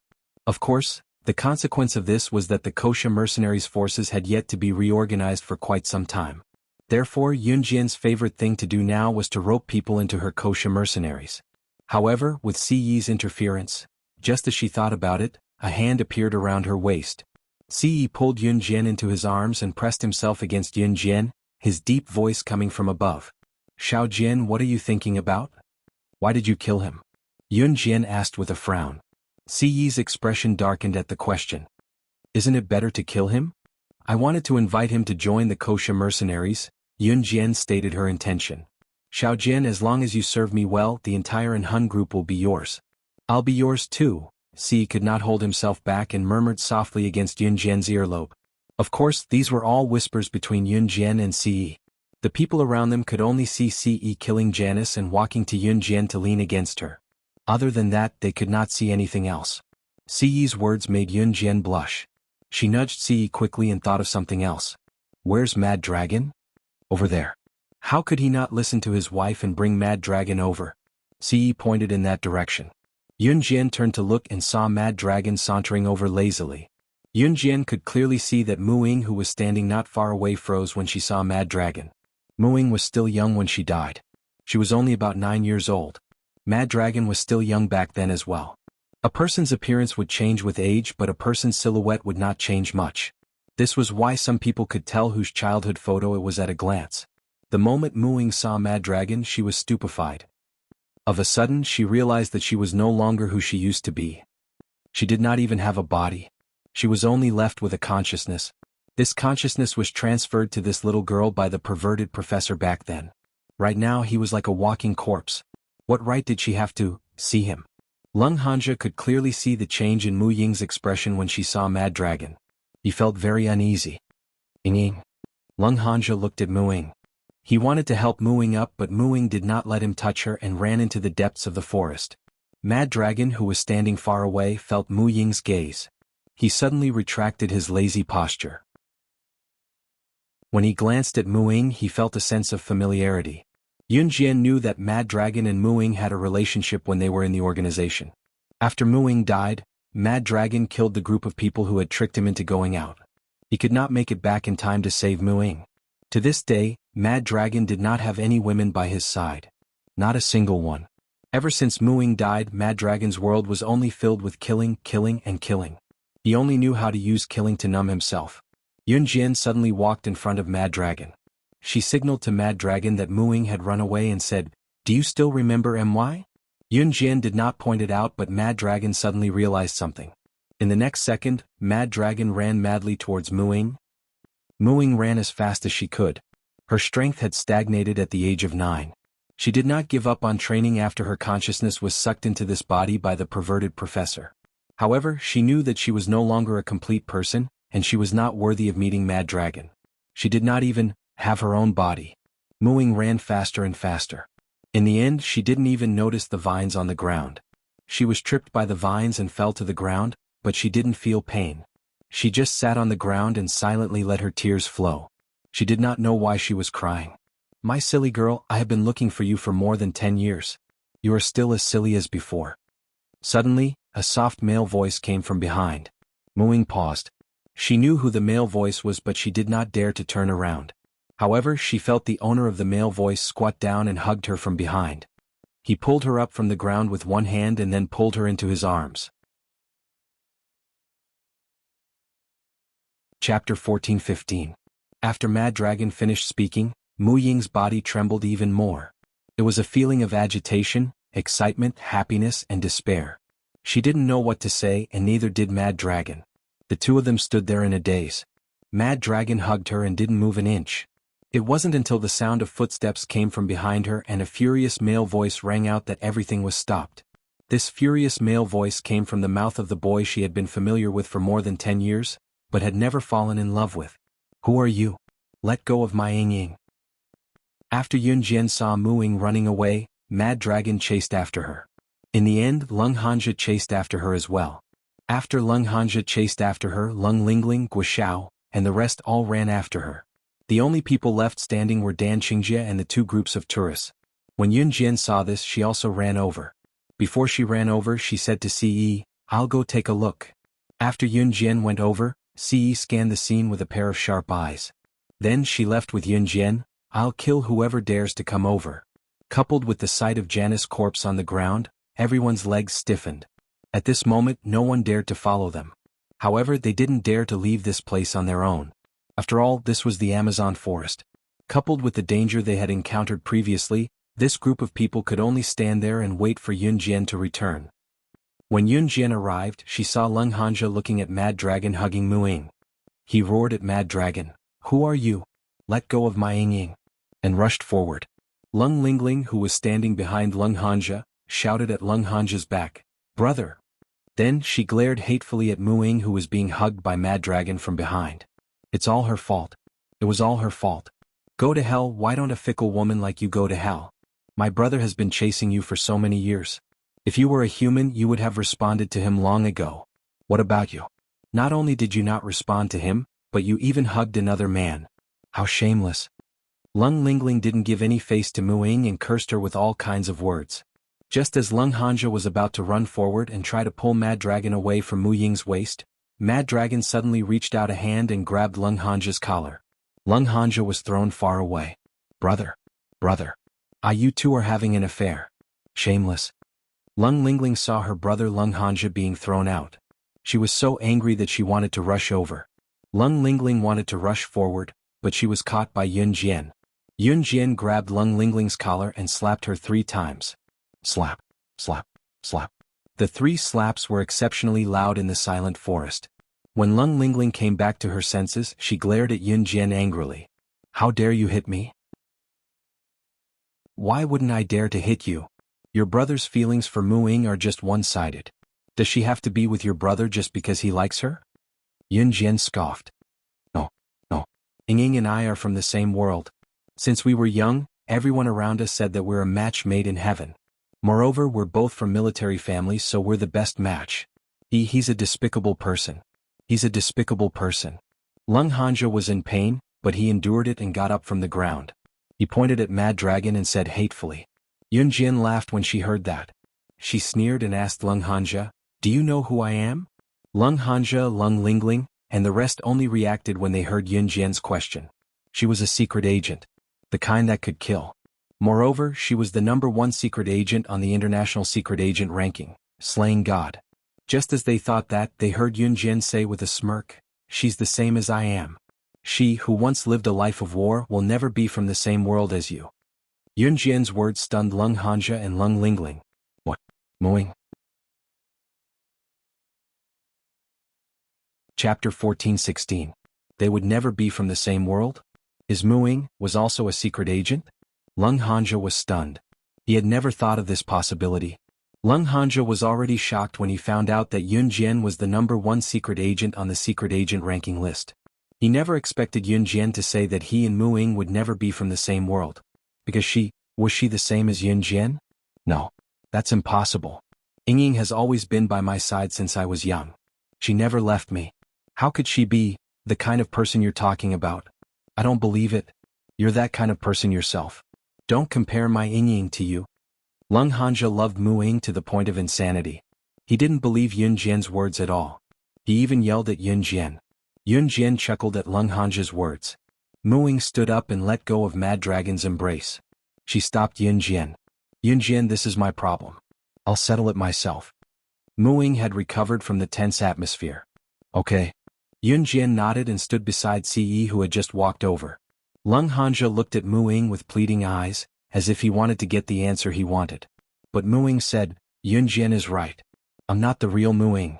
I'm just a wisp of consciousness. The real Mu Ying died in a car accident when she was young. Do you still remember that crazy doctor? He was the one who injected my consciousness into the dead Mu Ying. As for me, I was just a nameless assassin in the Hun organization back then. I was once abducted into the organization along with hundreds of other children. I lived an ignoble existence in the cruel world. In the end, my limbs were cut off, my heart was dug out while I was still alive, and I was a pitiful little girl who was torn apart by wolves and dogs. Your Mu Ying, your beloved Mu Ying, is dead. Mu Ying's words hit the nail on the head. Lung Hanja was stunned by Mu Ying's words. He couldn't believe it, and he didn't dare to imagine that the girl he had loved since he was a child had changed halfway through. You're lying to me. Lung Hanja shouted at Mu Ying like a madman. Mu Ying stopped breathing after the car accident. I was the one who came back to life when she was buried, so she's already dead. I am me, I am what? Mu Ying suddenly raised her voice. This made Lung Hanja completely believe him, and his mind was in a mess.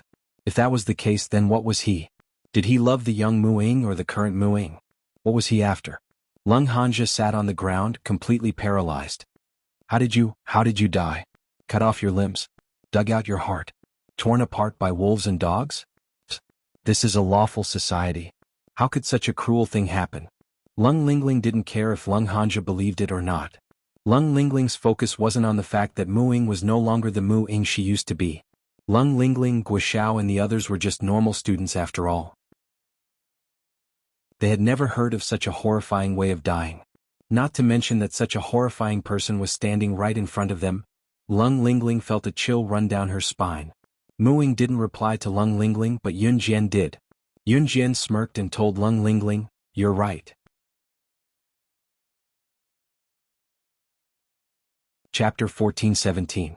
Lung Lingling and this group of obedient girls who were protected in the arms of their parents would never be able to understand how they, who lived in this cruel and murderous world, managed to survive. Perhaps to them, the best life wasn't that tomorrow would be better than today, but that tomorrow they were still alive, that they weren't dead yet. Hearing Yun Jian's serious words, Lung Lingling gulped. She was sure that the current Mu Ying was no longer the Mu Ying of the past. After all, Mu Ying was her best friend when they were young. Ever since Mu Ying got into a car accident when they were young, she changed. She often hid in a corner and ignored her and her brother, Lung Hanja. From then on, Lung Lingling hated Mu Ying. Perhaps Lung Lingling didn't hate Mu Ying back then. She just didn't want to play with Mu Ying anymore. Later on, Mu Ying refused to be with her brother, Lung Hanja. Seeing how her brother did so much for Mu Ying but didn't get anything in return, Mu Ying started to hate Mu Ying. Lung Lingling believed it when she got the answer. The Mu Ying of the past and Mu Ying after the car accident were too different. But Lung Hanja was different. He didn't believe it because he didn't want to accept the truth. "Is the world you live in really that scary?" Lung Lingling muttered after hearing Yun Jian's words. Yun Jian ignored Lung Lingling this time and smiled coldly. "Yun Jian, we." Mu Ying, who was standing not far away, signaled Yun Jian. Yun Jian saw Mu Ying's signal and suddenly realized something. Then Yun Jian walked towards Lung Lingling. Mu Ying walked towards Lung Hanja. Seeing Mu Ying walking towards him, Lung Hanja thought that his Ying was back. "Ying, are you planning to?" Before Lung Hanja could finish his sentence, Mu Ying appeared in front of Lung Hanja and knocked him unconscious with a horizontal slash. "Brother, you guys." Lung Lingling was so shocked by the sudden turn of events that she let out a cry. Just as she spoke, she was knocked unconscious by Yun Jian. Lung Hanja and the others fainted. These people's memories could not be kept, especially since they already knew that Yun Jian was the top secret agent in the international secret agent ranking, slaying God. After the group of people were knocked unconscious, Yun Jian took out 3 bottles of chemical solvent from her bag. The liquid in these bottles was a new liquid called the 3-hour amnesia liquid that Qing Yu had recently developed. As long as a person drank a little of this liquid, they would forget everything that happened 3 hours ago. This was Qing Yu's latest product and it was one of a kind in the world. She did not sell it but gave Yun Jian 3 bottles. Yun Jian's identity as the top secret agent ranking, slaying God, was exposed.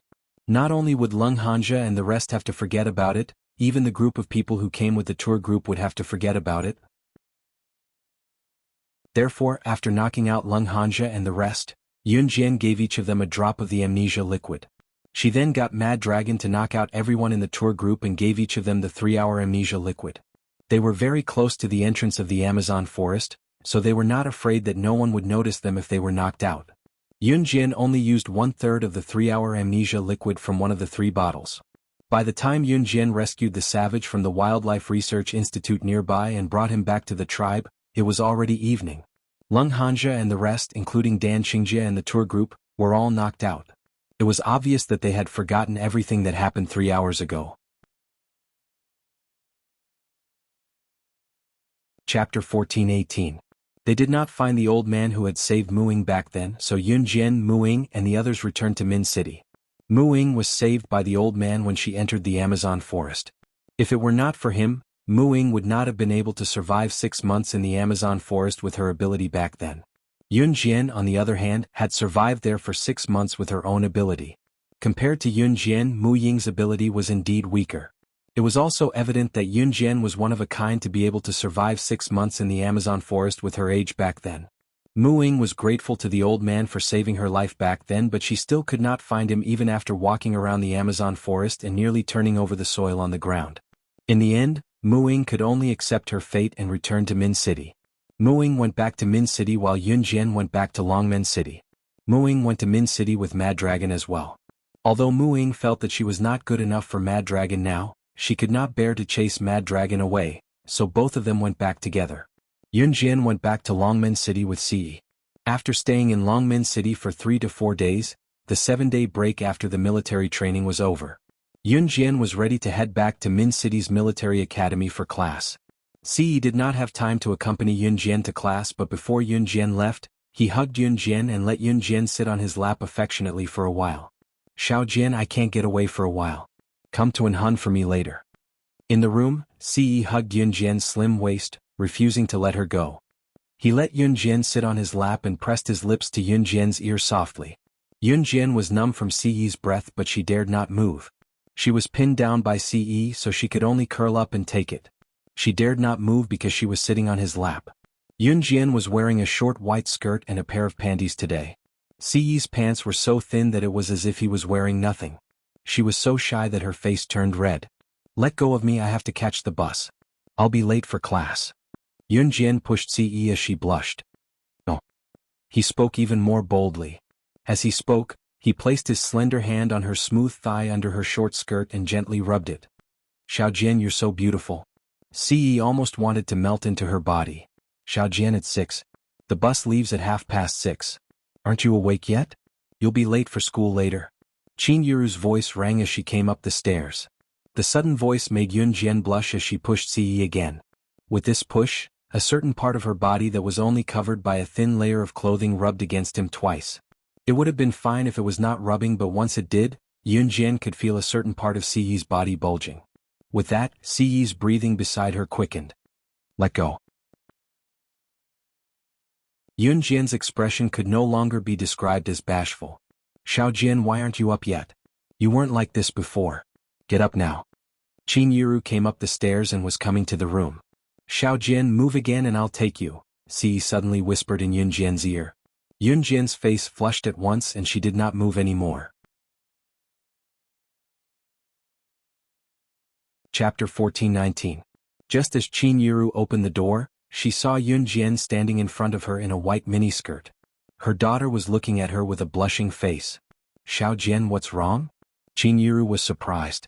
"Did you bully Ae?" What Qin Yuru said next, however, made Yunjian wonder if she was Qin Yuru's biological daughter. "Mom, I didn't," Yunjian said as she walked around Qin Yuru and went downstairs, reaching for her bag as she walked. "Breakfast is on the dining table. Remember to bring it to the car." Qin Yuru watched Yunjian's back as she hurried down the stairs. She covered her mouth and chuckled before calling out to Yunjian. Yunjian hummed in response and went downstairs to pick up the breakfast that Qin Yuru had put in a white plastic bag from the dining table before heading out. She drove the car to Min City Military Academy. The 7-day holiday was over and today was the 10th of September. It was also the official start of Yunjian's school at Min City Military Academy. Hence, Qin Yuru wanted her to change into a white miniskirt with a pink top. Yunjian did not mind as she changed into it. She was also puzzled why Ce did not tell her to wear such a short skirt today. Shaking her head to stop thinking about it, Yunjian picked up her breakfast and carried her bag before heading out. Inside the house, Ce smirked. He was still thinking about how alluring Yunjian looked under her miniskirt. He would never tell anyone that he did not stop Yunjian from wearing such a short skirt today because, cough. It was already 8:30 a.m. when she arrived at Min City Military Academy. 9 o'clock was the school arrival time. Considering that the students came from far away, the school purposely allowed them to arrive before 9 o'clock on the first day. The next day he would wake up at his normal time. Yunjian attracted a lot of attention as soon as she arrived at school. She still had her hair tied up in a high ponytail, but she wore a white short skirt and a pink top. She had a beautiful face, and her perfect face attracted the attention of countless people around her. Even the girls couldn't help but take a few more glances. "Yunjian, I'm here. Come here quickly." Linwan was already waiting for Yunjian at the school gate. When she saw Yunjian, she rushed over and looked at Yunjian from head to toe. "Hey Yunjian, this short skirt really matches you. It's so beautiful." As she spoke, Linwan looked around again. She didn't see Muing. Why isn't Muing here today? I remember that she was always the first one to arrive. Let's stand here and wait." Yunjian pointed at the security post at the school gate and said. "Okay." Linwan nodded. Then she stood with Yunjian at the security post at the school gate and waited for Muing. Just as Yunjian and Linwan stood there, a female teacher on duty at the school gate who was less than 1.5 meters tall and wore a pair of stilettos saw Yunjian. She was about 150 kilograms in weight but was less than 1.5 meters tall. She was dressed fashionably in a pair of stilettos. The female teacher on duty saw Yunjian's beautiful figure. She was even wearing a white short skirt. Her perfect figure really made people jealous. So, the female teacher on duty came over and shouted at Yunjian, "Which class are you from?" Yelling wasn't enough. The female teacher even handed her duty book to Yun Jian. Then she shouted at Yun Jian, "Write down your class name. Our school is a military school. Since you're here, don't you know the rules of the military school?" Chapter 14:20. The female teacher's voice trembled as she spoke. Her breasts were very big and they kept trembling as she spoke. The female teacher's breasts were very big, but the fat on her abdomen was even bigger. As her breasts trembled, the fat on her abdomen trembled even more fiercely than the fat on her breasts. When the female teacher said this, she did not give Yun Jian and Lin Wan a chance to speak. Instead, she spoke even more fiercely. Her words were like a machine gun, and she did not even give them a chance to take a breather. "You girls only know how to dress up. How dare you come to school wearing such a short skirt? This is a military school, hey? Do you know what a military school is? Don't make yourself look like a gorgeously dressed chicken. The boys in our military school will fight for the country's career in the future. They won't waste themselves by dating little girls like you. You girls, why don't you go to high school and come to our military school? Don't tell me you're here to seduce our boys to date you?" The female teacher on duty was getting more and more ridiculous with her words. Yun Jian did not know the rules of the military school, but since she had broken the rules by wearing a short skirt as Qin Yiru said, she, Yun Jian, was not the kind of person who would ignore the school rules. Yun Jian had already taken the duty book and pen from the female teacher on duty. She planned to write her name and class on it. Since she had made a mistake, she was not the kind of person who would not admit it. However, this female teacher acted as if she had killed someone. She had not stopped talking since she spoke. This made Yun Jian, who was about to write her name and class on the duty book, stop. "Hurry up and write. Write your name and class on it. You broke the school rules, so you should be deducted points." The female teacher on duty saw that Yun Jian had stopped writing, so she frowned and urged her. "Teacher, this is our first offense and we are freshmen. We have not learned the school rules. My friend will not wear short skirts in the future. Can you not deduct this point?" Lin Wan spoke up for Yun Jian. Usually, the first 1 or 2 weeks of school was for the students to get used to the school rules and regulations. Even if the students' names were recorded during the week of duty, the points would not be deducted. This was because the students would definitely need to adapt to a new school. However, at this moment, Teacher Zhou was planning to directly deduct Yun Jian's class's score. Therefore, Lin Wan was not convinced. "As a student, how dare you talk back to your teacher?" The female teacher raised her voice at Lin Wan when she heard that. The female teacher had always thought that the military academy could only be a world for men. Girls like Yun Jian and Lin Wan, why did they come to the military academy to study? For a young lady to come to a military academy to study, other than wanting to fish for men, what else could she do? If they were asked to train, even the simplest thing like standing in a military posture in the morning would probably make them faint from the sun. If they trained for a long time, they would even complain that they would become tanned. They would even have to apply sunscreen before training. Wasn't this talking about these girls who came to the military academy? Why did they not attend a normal school but came to the military academy to suffer? Wasn't it just to hook up with male students? The more the female teacher thought about it, the more she felt that girls like Yun Jian and Lin Wan were despicable. She was about to use an even more exaggerated tone to insult Yun Jian and Lin Wan. A male voice came from the side. "Yun Jian? Why are you standing here?" The person who spoke was Gu Yunjian's comrade Yu Xiaoluo. Yu Xiaoluo was also an instructor at Min City's military academy. When the female teacher saw Yu Xiaoluo, she was stunned. She was about to point out Yun Jian's evilness to Yu Xiaoluo. In the end, she heard Yu Xiaoluo pat Yun Jian's shoulder and praise her. "Yun Jian, you're really something. You've won first place in the wilderness survival event. Only the 3 of you were sent straight to the elite class among the freshmen. Haha, Slashing God from Team Monarch lives up to her name indeed. You're amazing." Chapter 14:21. The news of Team Monarch's Slashing God entering Min City's military academy as a freshman had spread like wildfire in the academy. Even if the female teacher did not pay attention to the news, she would have heard about Team Monarch's Slashing God's impressive feats from others, not to mention that she was a snobbish teacher. The female teacher liked to hang out with other teachers in school and gossip about the male instructors and female teachers' family matters. She would also gossip about the new talent in the school and whether the talent had a backer. When she saw Yun Jian and Lin Wan earlier, the female teacher instinctively assumed that Yun Jian and Lin Wan were the kind of girls who came to the military academy to seduce the boys. She assumed that they came to the military academy for that. The female teacher hated girls who had no power or influence, had a better figure than her, dressed up to the nines in the military academy, and swaggered around the boys like chicks. Moreover, the school's rules clearly stated that female students were not allowed to wear short skirts. Using that as an excuse, the female teacher caught Yunjian and planned to give Yunjian a good scolding.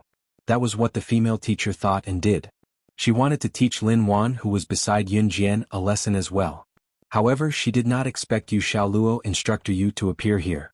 Instructor Yu was widely recognized as a young and promising instructor in the school. He was young and a very capable instructor. The female teacher wanted to use that as an excuse to criticize Yunjian in front of Instructor Yu so that he could help her teach Yunjian a lesson. However, Yu Xiaoluo walked up to Yunjian and patted Yunjian's shoulder, saying what he said earlier. Team Monarch/God. Before Team Monarch/God entered Min City's military academy, she had already caused a stir among all the instructors in the school. She had even caused the instructors to fight for her to join their team. A few days ago, she even won first place in the military training's outdoor survival event and was directly admitted to the elite class with 2 other girls. It was said that on the last day of the outdoor survival event, she represented Min City's military academy and destroyed the pride of Wulin Military Academy, which had always been at odds with Min City's military academy. Now, in Min City's military academy, slashing God was the symbol of a legend. Even the instructors and teachers in the school could not help but feel respect when they heard the word. What more a mere female teacher like her? The female teacher on duty's face dropped to the freezing point.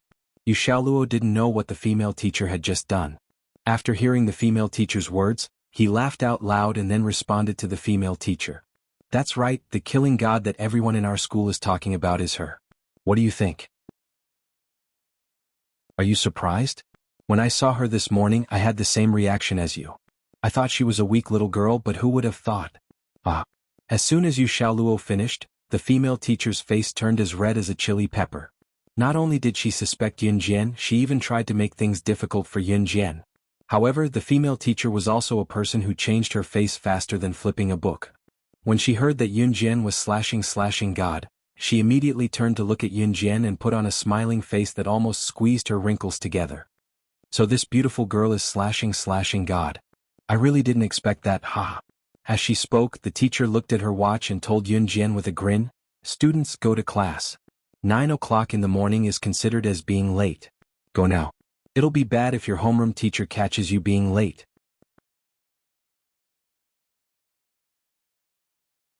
Chapter 14:22. Just now, the female teacher was clearly targeting her. Yunjian wasn't an idiot, so she naturally saw through it. Therefore, Yunjian decided to beat her at her own game and directly retorted back. This time, the female teacher was extremely embarrassed. The female teacher regretted that she wanted to deal with Yunjian. Especially now, in front of the most handsome, most outstanding, and youngest instructor in the school, the female teacher was really a bit shy. After all, she was only 28 years old and was still unmarried. To put it bluntly, the female teacher wanted to leave a good impression in front of an outstanding man like Instructor Yu.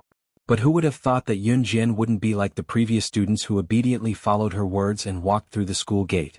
Instead, she directly pointed out what she had just done in front of Instructor Yu. Wasn't this clearly making her lose face? The female teacher clenched her fist in her heart. But because Yunjian was a killing god, she could only force a smile that was still trembling to face Yunjian. Yo hee, how could that be? Teacher was just joking with you guys. In any case, you guys are new students who just entered the school. It's normal that you don't understand the school rules. Wait until you're familiar with the school rules, then don't make such a low-level mistake again. In school, if you meet a kind teacher like me, then it's fine. If you meet a kind teacher like me, then it's fine. But if you meet a kind teacher like me, then... The female teacher didn't finish her words, but the meaning in her words was more or less incisive. Just hearing the sentence, "If you meet a kind teacher like me," Yunjian felt goosebumps all over her body. And I really haven't met a teacher who would stop someone on the first day of school wearing a short skirt and insist on deducting marks.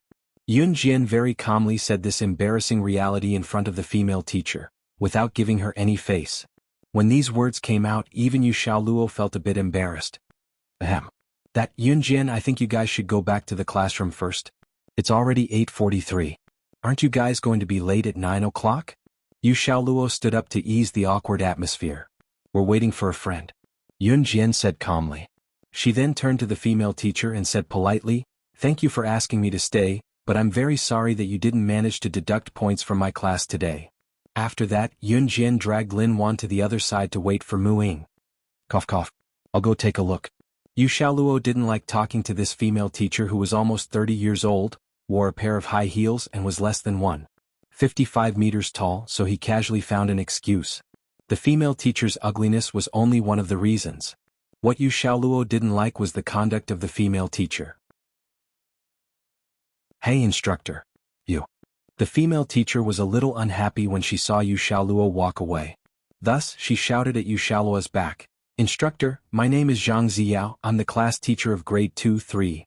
The female teacher who called herself Zhang Ziyao had always wanted to find a male instructor from the same school as her to be her boyfriend. It would be best if they could develop a husband and wife relationship. Instructor Yu was handsome and was about the same age as her, so Zhang Ziyao couldn't help but have thoughts about him. When Yun Jian, Lin Wan and Mu Ying went to report to the classroom, they were just a minute late. The three of them walked into grade 1-2's back door together at the last minute. The grade 1 class officially started. Because there were only 3 people in the elite class, it was naturally impossible to set up another class so soon. In the following month, the school would select some good grade 1 students to enter the elite class together with Yun Jian and the other 2. In this month, Yun Jian and the other 2 naturally went to the class that they were assigned to previously like other students. Because today was the first day of school, there were no classes for the whole day. The class teacher assigned each student to their dormitory.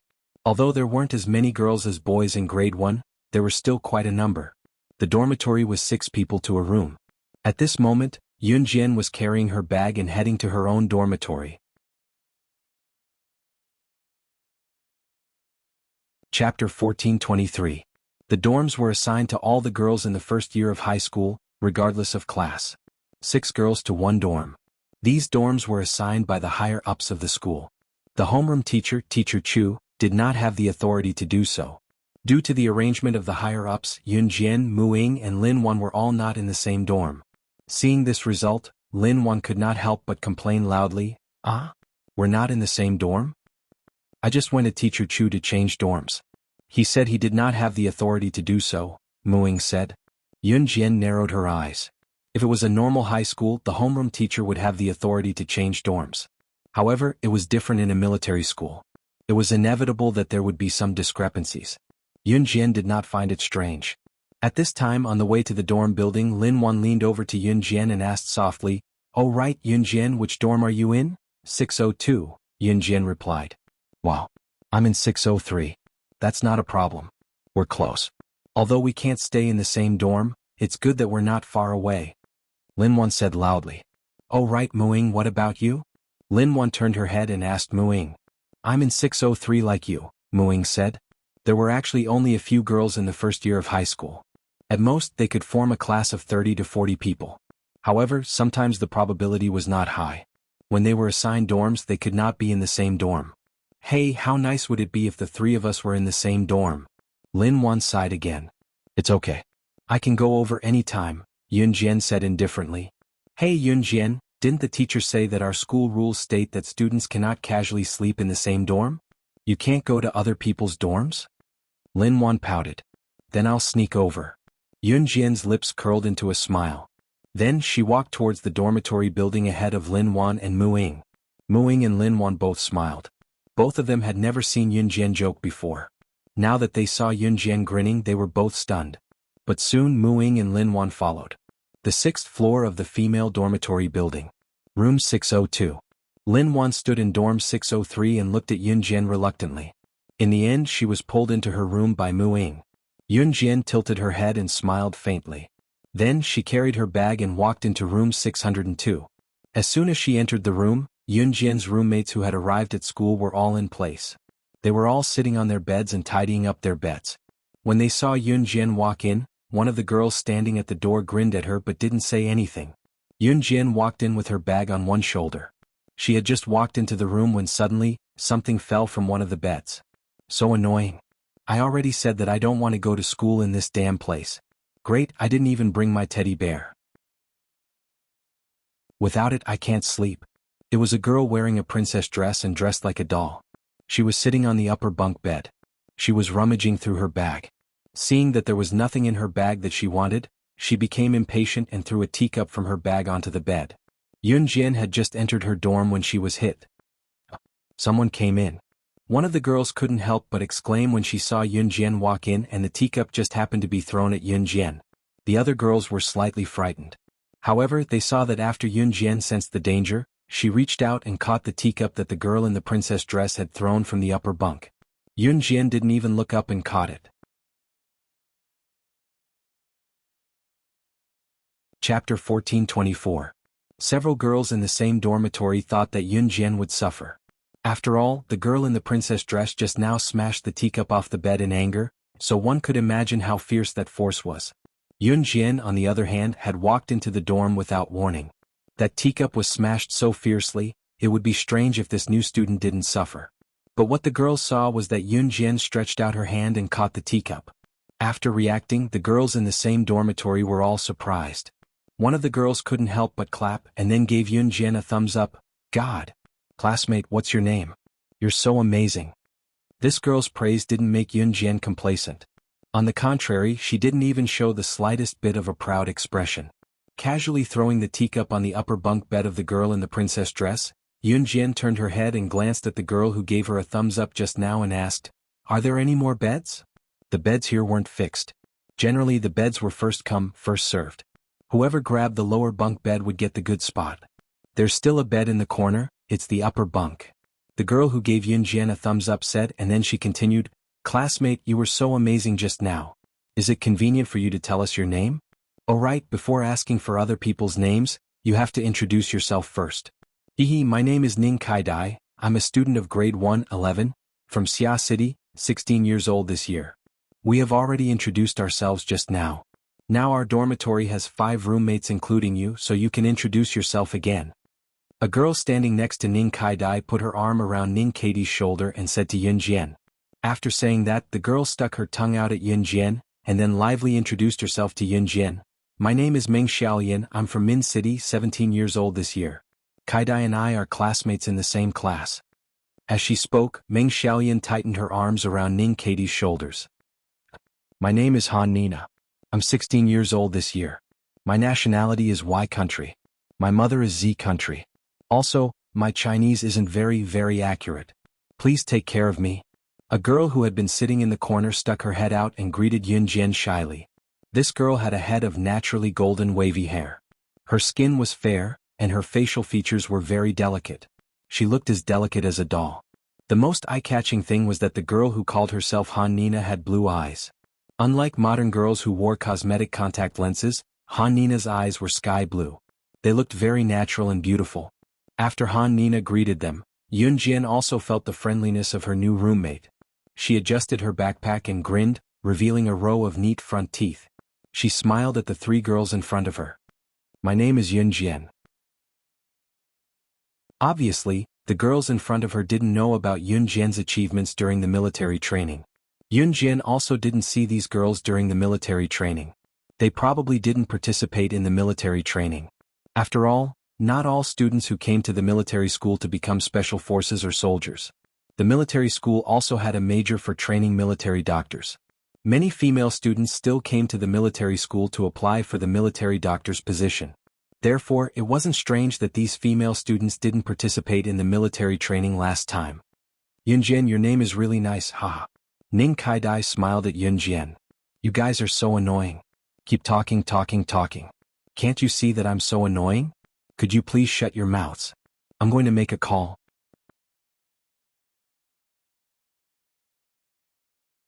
Chapter 1425. Seeing that the person sitting on the upper bunk had flipped out again, Ning Kaidai pursed her lips and hurriedly pulled Yunjian to the toilet. Then she leaned over to Yunjian's ear and whispered, "She's called Qing Jiaojia. I don't know which class she's from. Anyway, she got angry the moment she entered the dormitory. After greeting us, she sat on the bed and threw a tantrum. I don't know who provoked her, but I think she's quite difficult to get along with. Alright, there's another roommate in our dormitory. I heard that something happened at home, so she'll come back a few days later. Also, don't take the initiative to talk to Qing Jiaojia." Ning Kaidai didn't say anything after that. After Yunjian walked out of the toilet, she saw Qing Jiaojia standing on the upper bunk bed with her hands on her hips. She was holding a cell phone in her hand and shouting at it. Yunjian didn't know who she was dialing. I don't want to be here. I don't want to be a military doctor. I want to go home. Get the butler to drive me home. What? Mom won't let me? I don't want to. I'm studying in this lousy school and I'm not allowed to go home. I can't even hug my teddy bear to sleep. I want to go home. I want you to get the butler to drive me home immediately. Otherwise, I'll complain to Grandma and get her to fire you. Regardless of Qing Jiaojia's identity, one could tell from her clothes and the way she was shouting at the person on the other end of the phone. Qing Jiaojia was most likely a rich young lady. She definitely had some status. Yunjian carried her school bag and went straight to the top bunk bed in the corner. She threw her school bag on the bed, then grabbed the handrail of the top bunk bed. She didn't even put her leg on the steps of the top bunk bed. With a flip of 1 foot, she jumped from the ground to the top bunk bed that was about 1.45 meters high. Then she began to tidy up her things. None of the girls in dormitory 602 came to the military school to learn martial arts, except for Yunjian. Every girl here was here because they wanted to study military medicine. This meant that every girl here was no different from an ordinary girl. Therefore, when they saw Yunjian jump onto the bed, every girl present opened their mouths wide in shock. Even Qing Jiaojia, who was still throwing a tantrum, opened her mouth and didn't react for a long time. Wow, my God. Yunjian, why are you so powerful? Aren't you a medical student? When Ning Kaidai saw Yunjian's move, she and Ming Xiaolian walked over in surprise. The two of them looked at Yunjian in shock. Study medicine? Yunjian's eyebrows twitched slightly, then she shook her head gently. Oh, wow. Are you planning to become a soldier in the future? Ning Kaidai continued to ask in shock. Special Forces? Yunjian answered with 3 words. That's so cool. Ning Kaidai shouted again. Shut up. All of you shut up. Do you still want me to talk on the phone or not? Qing Jiaojia roared again.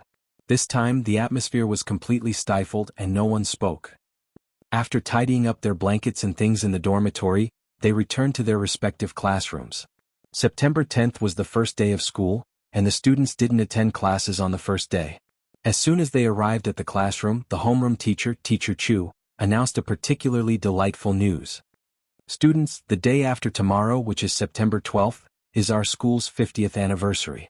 In order to celebrate, the school is preparing to hold a food festival for the whole day. Because the announcement was rather sudden, the sophomores and juniors already knew about it. So tomorrow, the freshmen can go out to buy food and prepare for the food festival.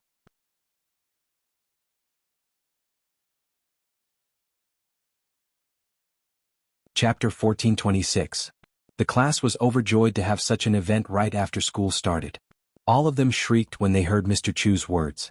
When the students from the neighboring classes heard Yunjian and her classmates shrieking, they thought that something terrible had happened.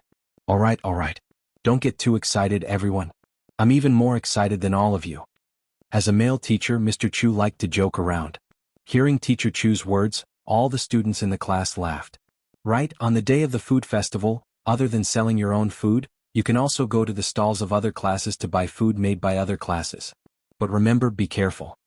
Mr. Chu reminded them again before he returned to his office. The food festival was on the 12th of September, while the 13th of September was Qin Yiru's birthday.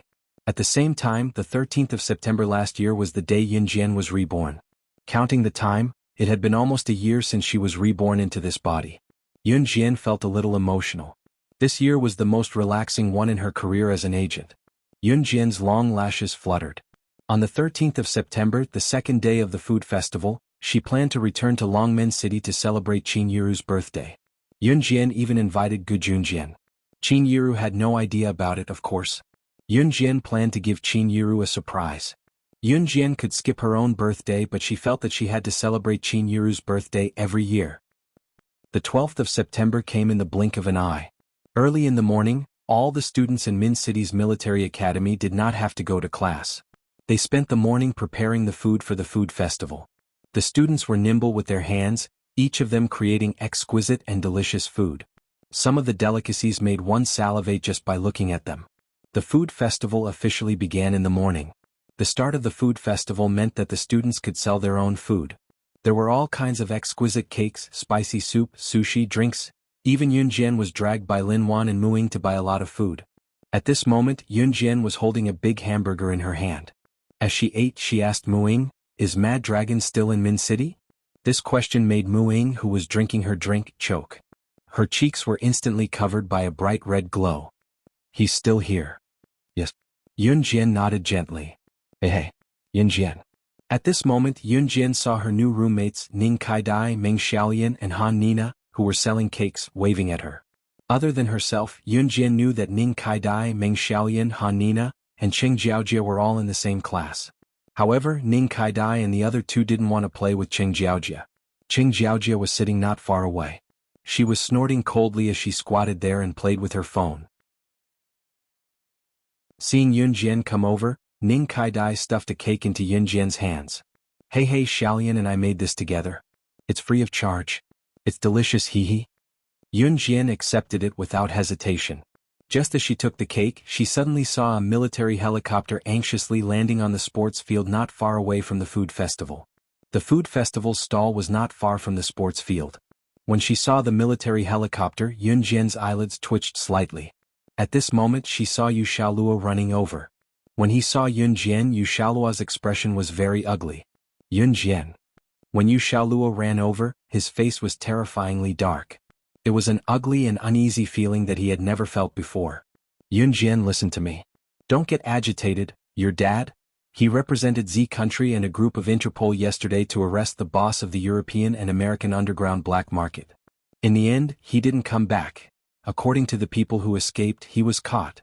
It's very likely that he's already—" Yun Jian's dad was naturally referring to Gu Junjian. At this point, Yu Xiaoluo's voice was a little choked up. Hearing this, the surrounding students were stunned. All the students in the military academy had just come into contact with these things. They all thought that these things that Yu Xiaoluo was talking about were very distant and glorious. But when they found out that Yun Jian's dad was very likely sacrificed because of this, all the students standing around couldn't help but look at Yun Jian sympathetically. They thought that Yun Jian would start howling like a normal girl after hearing about this. No, my dad will be fine." But after hearing this, Yun Jian was very calm. She looked at Yu Xiaoluo and said calmly, "The boss of the European and American underground black market, right? Bring me there immediately." When Yu Xiaoluo heard Yun Jian's words, he thought that she was crazy. Yun Jian was powerful, the killing god of Team Monarch. But she was just a child. No matter how powerful she was, how could she fight against the European and American underground forces alone? "Yun Jian, don't get agitated. Listen to me. We'll do our best to save your dad." Before Yu Xiaoluo could finish, Yun Jian said to Yu Xiaoluo in front of all the students.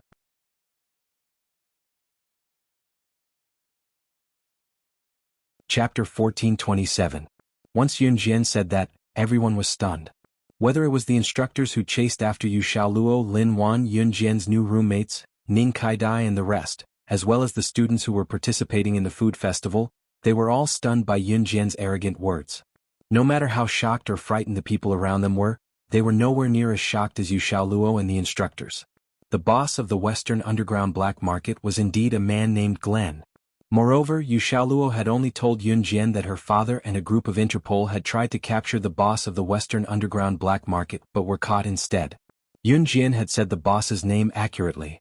Even the male students who were studying in the military school and paid more attention to international affairs would not know the name of the boss of the Western underground black market, right? Although Yun Jian was the slashing god of Team Monarch, she was only a 15-year-old girl at the end of the day. No matter how powerful Yun Jian was, how did she know? While the people around them were stunned, Yun Jian was already making her way to where the military helicopter was parked. Seeing Yun Jian walking toward the military helicopter, Yu Xiaoluo reacted quickly and walked over to stop Yun Jian. "Yun Jian, calm down. I know you're capable, but Glenn's identity is not ordinary. Interpol had sent many internationally renowned agents to infiltrate the Western underground black market's territory and sacrificed many people, but they could not arrest him. If you act so rashly, not only will you not save old Gu, you'll even lose your life." Yu Xiaoluo spat out those words with red eyes and trembling. As a special forces soldier who protected the country, they faced danger at all times. Yu Xiaoluo and Gu Junjian had known each other for a long time. He hoped more than anyone that Gu Junjian could come back alive.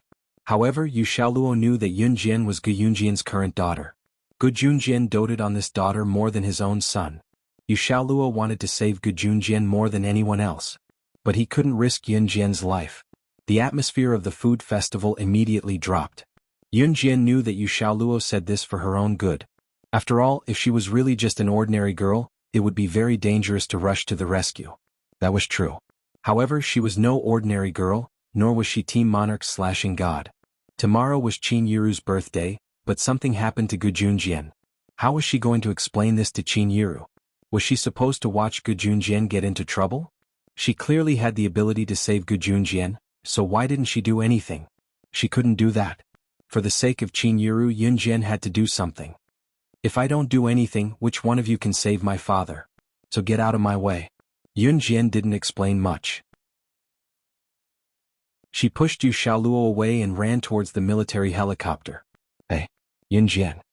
Seeing this, Yu Xiaoluo and the other instructors chased after her. What's going on? Ning Kaidai asked in a daze. Why is she joining in the fun? Does she really think she's Superman? Cheng Jiaojia, who was sitting on the bench, played with her phone and said coldly. Cheng Jiaojia didn't like being in Min City's military academy, and she hated everyone in Min City's military academy. She's not Superman, she's a god. An existence that no one can surpass. Mu Ying turned her head and glared at Cheng Jiaojia. She said calmly and followed Yun Jian. They'll be fine, right? Although Lin Wan was scared, she still wanted to follow. A slender hand grabbed the corner of Lin Wan's shirt. Lung Hanja walked over and grabbed the corner of Lin Wan's shirt. He said to everyone, Yun Jian will be fine. She can fly a helicopter and go in and out of the Amazon forest freely. It's not an exaggeration to say that she's a god. Lung Hanja, who suddenly appeared and said these words, made Lin Wan, Ning Kaidai, Meng Xiaoyan, and all the other students who were standing around them open their mouths in shock. Yun Jian could fly a helicopter? And in a terrifying place like the Amazon forest, freely.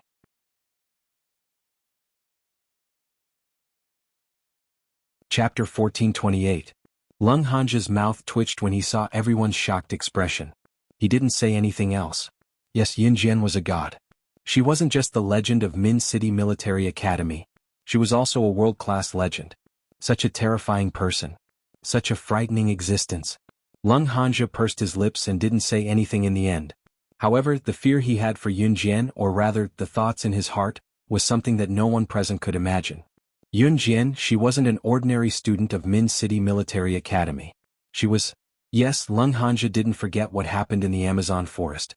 He was the only one who didn't forget what happened that day. He even knew Yun Jian's identity and Ying Ying's identity. After knowing Mu Ying's identity, Lung Hanja suddenly heaved a sigh of relief. He was afraid that Ying Ying didn't like him anymore. However, when he found out that the Mu Ying he liked when he was young was actually a different person from the Mu Ying he knew now, Lung Hanja didn't feel like he couldn't handle it. Instead, he heaved a huge sigh of relief. So, his Ying Ying never hated him. She was just a different person. And his Ying Ying might not even be alive anymore. Senior, why are you crying? Lin Wan's clothes were grabbed by Lung Hanja. Just as she was about to ask Lung Hanja to let go of her clothes, she saw a tear at the corner of Lung Hanja's eyes. I'm fine. The wind is too strong now. The sand got into my eyes. Let's just leave it at that. You guys don't have to worry about it. Go do whatever you need to do. Yun Jian will be fine. Trust me. Lung Hanja let go of Lin Wan's clothes and walked to the side listlessly. Yun Jian ran towards the military helicopter at lightning speed. Yu Xiaoluo and the other instructors chased after her with all their might. However, they realized that Yun Jian's steps weren't big, but her speed was much faster than all of them.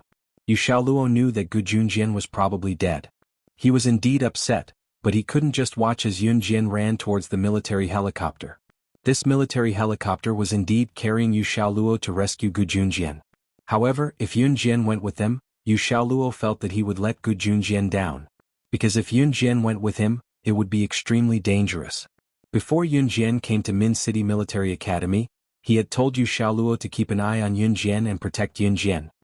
If something really happened to Yun Jian, then Yu Xiaoluo would break his promise. S when heat, es when he's he, s and he's as a's. Han, tis he's estes. Et. Yun Jian's yunt, s.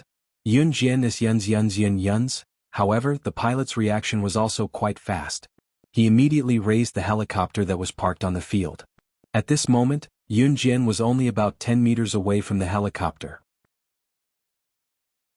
When Yu Xiaoluo and the others saw the pilot raise the helicopter, They thought that Yun Jian couldn't go up.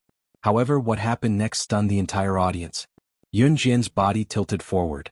She ran 5 meters at the speed of light, but when she was 5 meters away from the helicopter, she stomped on the ground and leaped forward. At this time, the helicopter had already flown about 2 meters in the air.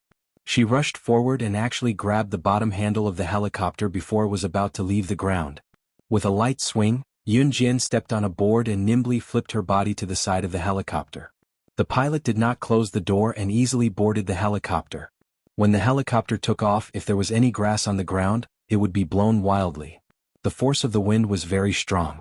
Not to mention other factors, Yun Jian's move was very dangerous. The difficulty level was also abnormally high.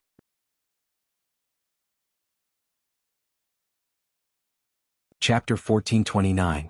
Even though the instructors were stunned, they did not forget to continue running in that direction. However, the astonishment on their faces could not be erased. She actually got on the helicopter. One of the instructors shouted in shock as he ran. At the same time, he had a stunned expression on his face.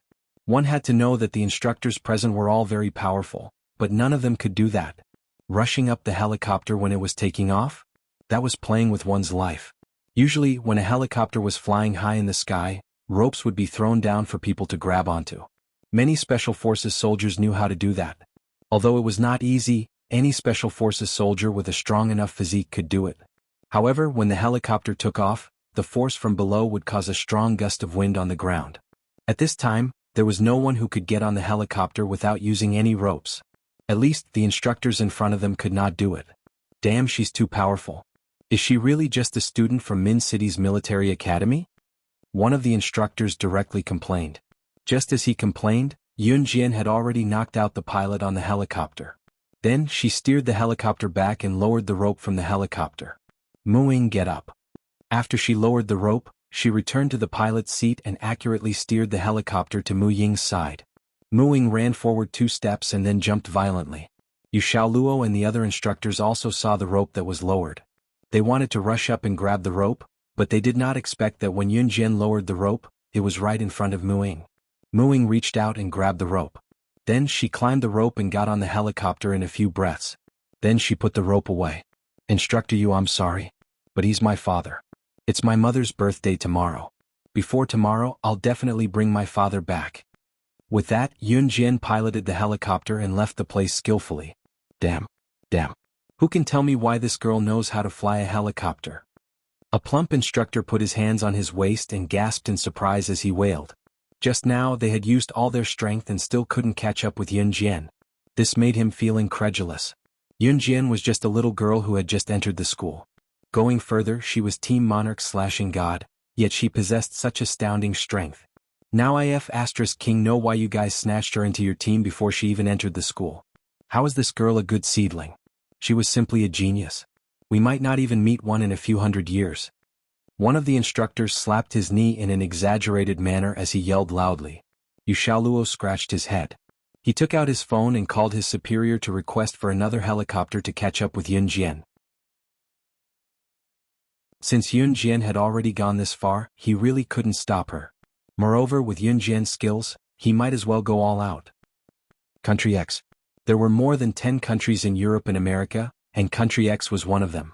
The boss of Europe and America's underground black market, Glenn, liked to stay in Country X the most, so Yun Jian directly flew the helicopter to Country X. At this time, the helicopter's fuel was almost used up. Yu Xiaoluo, 2 other Special Forces soldiers, and a pilot's helicopter followed Yun Jian's helicopter closely. The more they flew, the more the pilot exclaimed, "Damn, who is this little girl? This helicopter is so stable. She avoided the airflow all the way here. There's no turbulence at all." She flew the helicopter directly to Country X? Did she know that the boss of Europe and America's underground black market, Glenn, is in Country X? *CK, this girl is too fierce.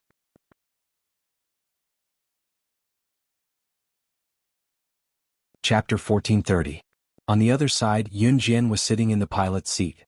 The man who was supposed to be the pilot of the plane was tied up. Yun Jian didn't do anything to him.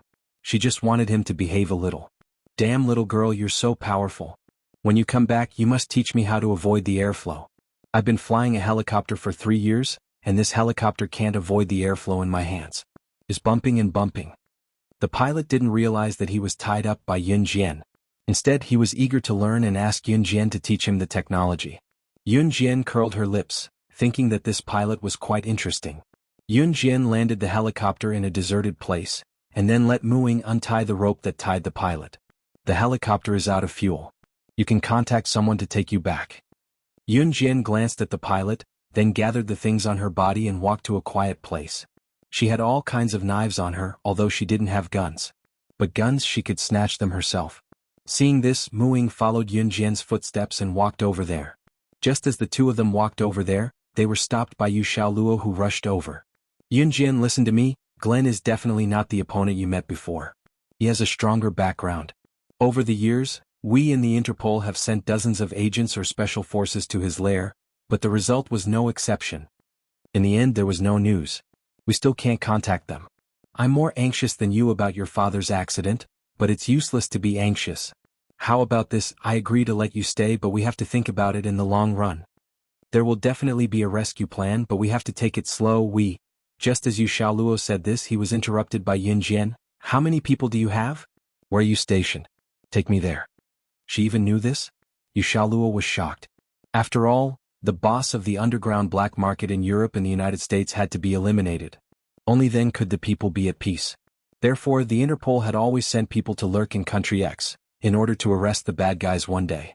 But he had never told Yun Jian that Country X also had people stationed there for a long time. How did Yun Jian find out? Lead the way, Yun Jian said again. Hearing this, Yu Xiaoluo did not hesitate. He, together with two Special Forces soldiers, brought Yun Jian and Mu Ying to a bustling street in Country X. The architecture of Country X was completely different from that of Country Z. Whether it was in terms of customs or style of dress, it was completely different from Country Z. Yu Xiaoluo took Yun Jian, Mu Ying, and two other Special Forces soldiers to a deep alley. They then went around many streets and came to a house. Standing outside the house was a man wearing very ordinary Country X clothes. When he saw Yu Xiaoluo, the man quickly stood up. Old Yu? Yu Xiaoluo made a gesture and then led Yun Jian and the others into the house. As soon as they walked into the house, Yun Jian saw many women and men dressed as locals. Let me introduce you. These are all members of the Interpol brigade from all over the country. Yu Xiaoluo introduced the group of people dressed as locals to Yun Jian. Old Yu, how can you introduce them so casually? One of them heard Yu Xiaoluo's words and immediately spoke with dissatisfaction. But just as this person opened his mouth, he was stopped by Yu Xiaoluo. They are all on the same side. These two are students from Min City's military academy. What? You actually brought students from Min City's military academy here? Are you crazy? What is this place? Don't you know? A foreign woman heard Yu Xiaoluo's words and immediately shouted.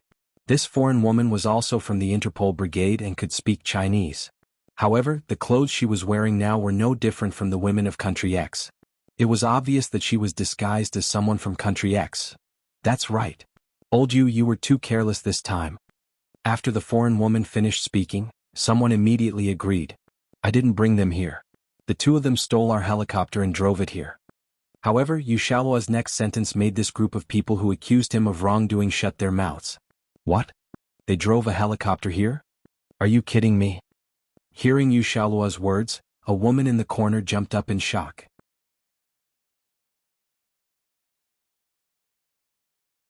Chapter 1431. They flew a helicopter here? Oh my god. Old Yu, don't tell me that these two girls know how to fly a helicopter. After the man who brought Yun Jian and the others into the house took off his Country X costume, he walked to Yun Jian and Mu Ying and circled around them a few times, then let out a cry of surprise. I don't know how to fly a helicopter. The one who knows how to fly a helicopter is Yun Jian. Mu Ying opened her mouth and said. Mu Ying didn't know how to fly a helicopter. In her previous life, she was only 9 years old when she died, so she had never touched a helicopter at all. After Mu Ying's death, 70% of Yun Jian's batch of children were eliminated, and the remaining children began to learn all kinds of heavy weapons, including helicopters, fighter jets, and so on. In the organization, not all children were allowed to learn powerful weapons from the beginning. Only after eliminating most of the weak, would the strong be selected from a small group of strong people. This small group of strong people was the focus of the organization's training. They had to learn all kinds of weapons from aircraft, tanks and cannons to knives, guns and flying arrows. As an agent, no matter where they were, they had to immediately integrate into the environment. This was something that had to be done, regardless of whether it was an agent of an underground organization or an agent of a loyal country. And in the organization, there was a written rule that those who couldn't finish learning all the heavy weapons arranged by the organization within the specified time would die. So in the end, out of the hundreds of children, only 3 survived. Speaking of which, back to reality. Mu Ying's words just now successfully turned everyone's eyes to Yun Jian. Just now, when he led Yun Jian and the others into the house, the man couldn't help but swallow a breath. He saw Yun Jian standing there with one hand in her trouser pocket, standing very lazily, as if the person that everyone was talking about just now wasn't her. Cough cough. Let's not dwell on this question first. Yu Xiaoluo immediately eased the atmosphere, then he quickly said, "What we need to discuss now is how to sneak into Glen's territory and rescue old Go. We've sent so many agents to infiltrate Glen's territory, but what did they send back? No one could escape from Glen's territory. Without exception, they were all discovered and killed. We haven't even been able to contact them yet. Old you should know the dangers of that place better than any of us." The one who spoke was the man who had just led Yun Jian and the others in. This man was a member of the Interpol. His name was Zhengliang. He was quite righteous and good at collecting information. When Zhengliang said this, there was a trace of despair in his voice. Obviously he wanted to save Gu Junjian very much. However, based on the current situation, saving him was harder than ascending to the heavens. When Zhengliang said this, Yu Xiaoluo fell silent. Yu Xiaoluo naturally understood what Zhengliang meant. Based on the current situation, there was basically no hope of rescuing Gu Junjian. When Yun Jian heard this, she frowned slightly and turned to walk towards the door. "Hey Yun Jian, where are you going?" Seeing that Yun Jian was about to leave, Yu Xiaoluo hurriedly ran over to stop her and asked, "If you're not going, I'll go." Yun Jian said indifferently, "Your sister, are you crazy? That's an underground organization. A black market. Do you think you have 3 heads and 6 arms? Do you have the ability to go in? We're already in a mess, don't add to it." The woman who spoke was the one who was standing in the corner just now. However, just as the woman finished speaking, Yun Jian suddenly swung her hand and 5 blades flew neatly from Yun Jian's side to the woman's side. At the same time, Yun Jian was so fast that Yu Xiaoluo couldn't react at all. She dashed from the door to the woman standing in the corner. 5 blades flew past the woman's head, left shoulder, left waist, right shoulder, and right waist at the same time without hurting her at all. The woman was so frightened by the sudden blades that her face instantly turned pale. However, before she could come back to her senses, she saw a shiny butterfly knife on her neck. The fragrance of a young girl wafted over. The first thing she saw was Yun Jian standing at the door far away from her. She arrived in front of her in a short 3 seconds.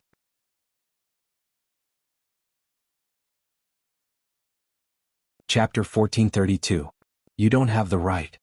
These 4 words were like an invisible slap that almost made the woman vomit blood. However, the woman had to admit that she did not react to Yun Jian's attack at all. This also meant that the student from Min City's military academy in front of her was more powerful than her.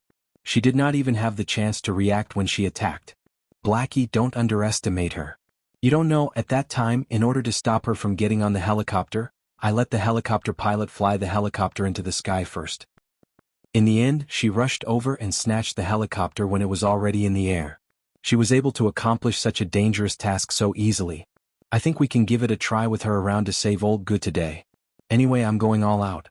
At most, I'll lose my life.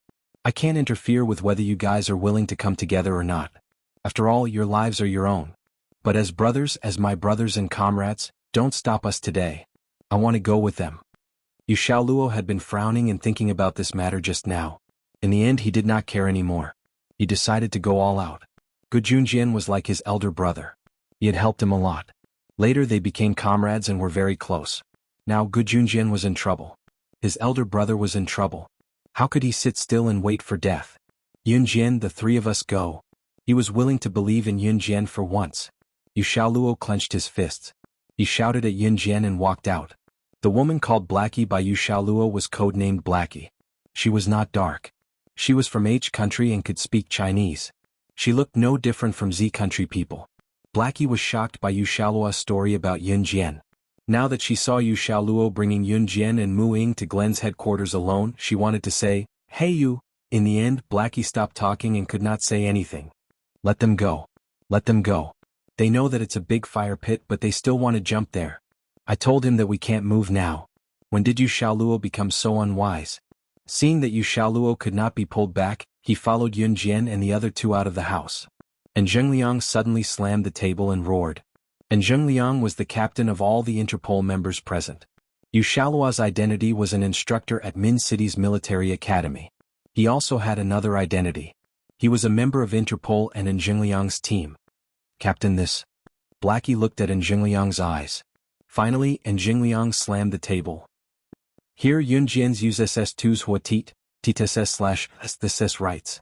STTs you people's teat heat he is some people would be so scared that they would piss their pants before the war started when they heard her identity, but an old fellow like Glenn wouldn't fall for this. However, since these people were not willing to help her, she had to save Gu Junjian by herself. No matter how powerful Glenn was, he was just Yun Jian's defeated opponent. Yun Jian, how are we going to sneak in?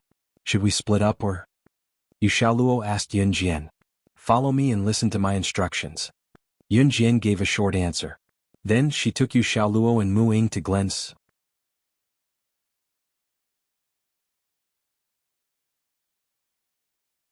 Chapter 1433. The front desk of Glenn's headquarters was the biggest casino in Country X, the Gleaner Casino. Glenn's headquarters was right behind the Gleaner Casino. To enter Glenn's headquarters, one would have to pass through the Gleaner Casino. The entrance of the Gleaner Casino was heavily guarded. Any rustling of leaves in the wind would alert the guards. To enter, one would have to pass through the security check at the entrance. Yun Jian was familiar with the place as she had been here more than once. Of course, she had been here as Slaying God back then, but she had disguised herself with another face. Slaying God's real face had not been seen by many in the underworld or even in the assassin and secret agent circle. Perhaps Slaying God would often appear in public, but every time she appeared, she would change her face. The shape of her face was different every time, and even her height and weight were sometimes ambiguous. Therefore, outsiders had no idea what Slaying God looked like. Although Glenn was a despicable man in Yun Jian's world, he was a big shot with an extraordinary international status. Even Yun Jian had to put in some effort to deal with Glenn.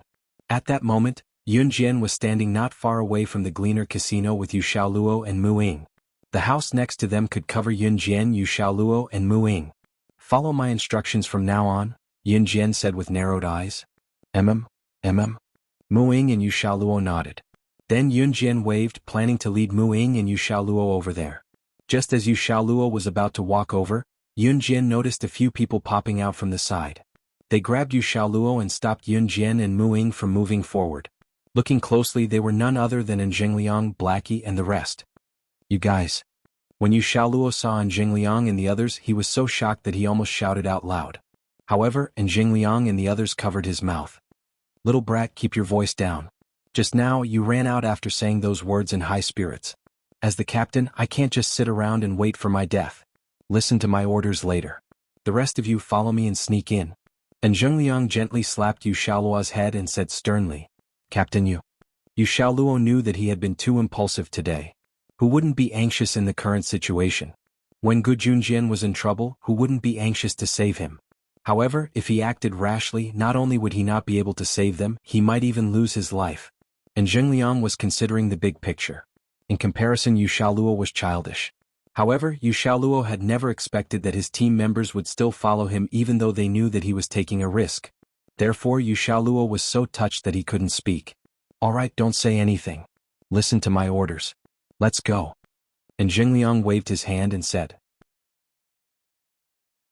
Yun Jian, who was standing at the side, blinked her eyes.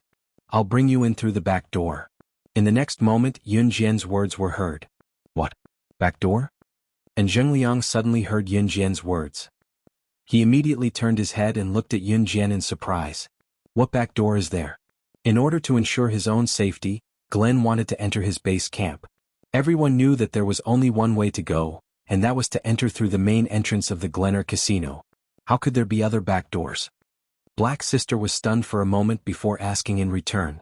Just follow me. Yun Jian said with a red arc. 10 minutes later, the few of them easily arrived at the backyard of Glen Casino, which was also Glen's base camp. Hiding in the corner, and Zheng Liang and the others looked at Yun Jian in surprise.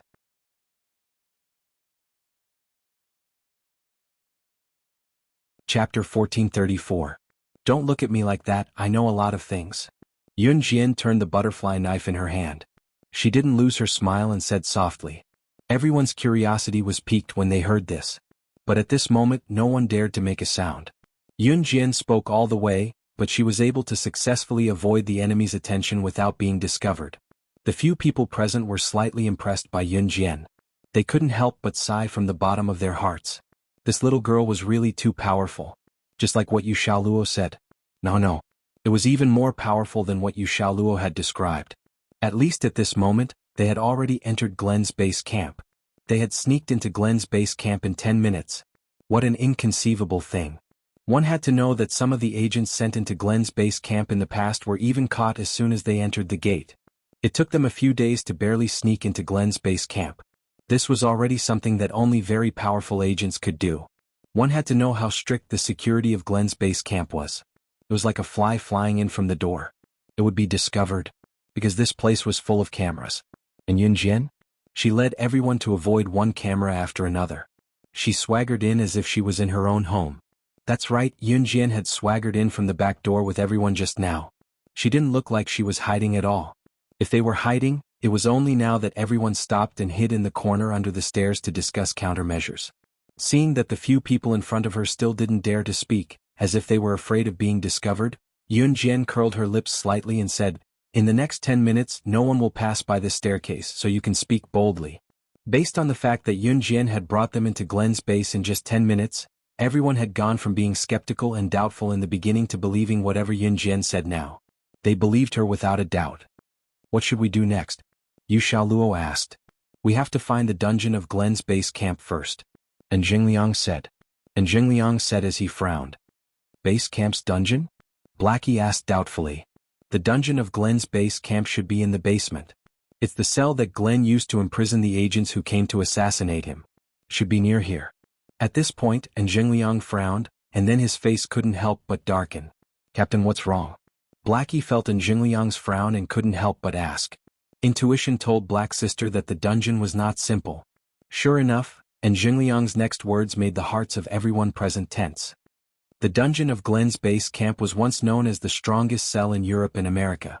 Not only were there agents who came to assassinate Glen, but there were also assassins and agents who were subdued by Glen.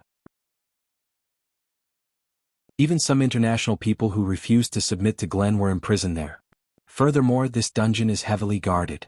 I've heard that the dungeon's door is built with the most advanced technology. Even if heavy weapons like tanks or cannons were to bombard the dungeon's door would still be as sturdy as iron. It's rumored that it's impossible to escape from the dungeon. Because there were many checkpoints set up in this dungeon, even top international figures could only escape a short distance if they wanted to. Rumor has it that since the construction of the dungeon, no one has ever succeeded in escaping.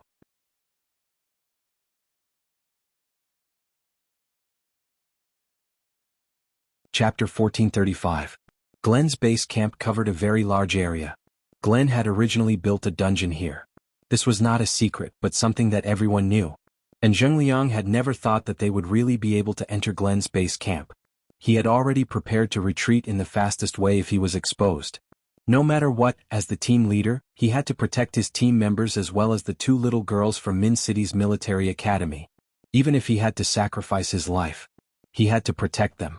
However, and Zhengliang had never thought that they would really enter Glen's base camp in just 10 minutes. As for the dungeon in Glen's base camp, this was not a big secret. It was something that anyone with a little fame in the international circle knew about.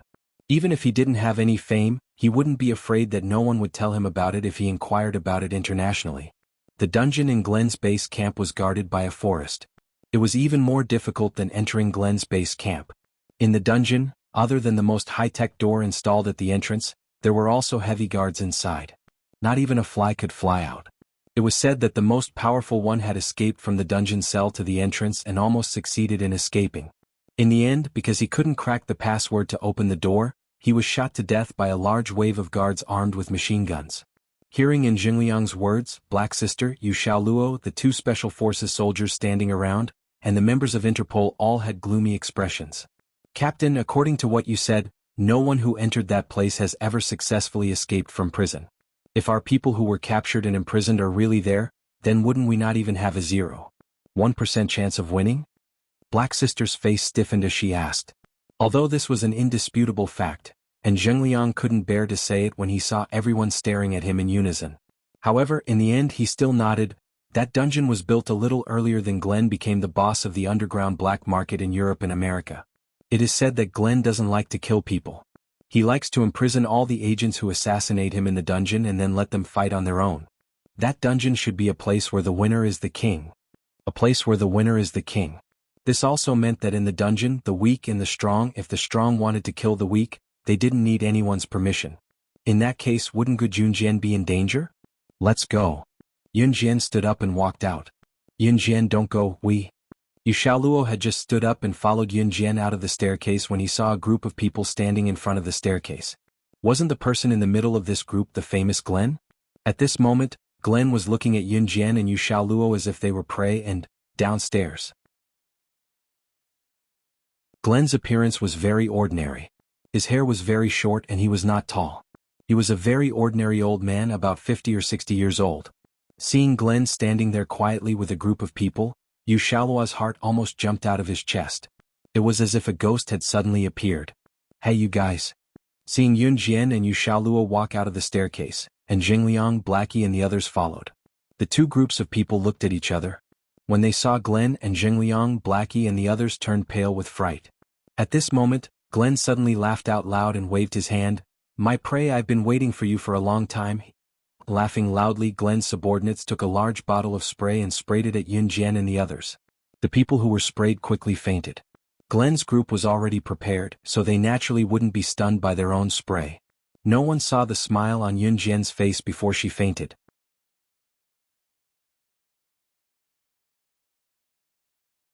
Chapter 1436. In the haze, everyone fainted. Before they fainted, the people who were frightened by Glenn's sudden appearance only had one thought: it's over. Glenn had a strange habit. He liked to watch people kill each other and not be easily killed by his own shot.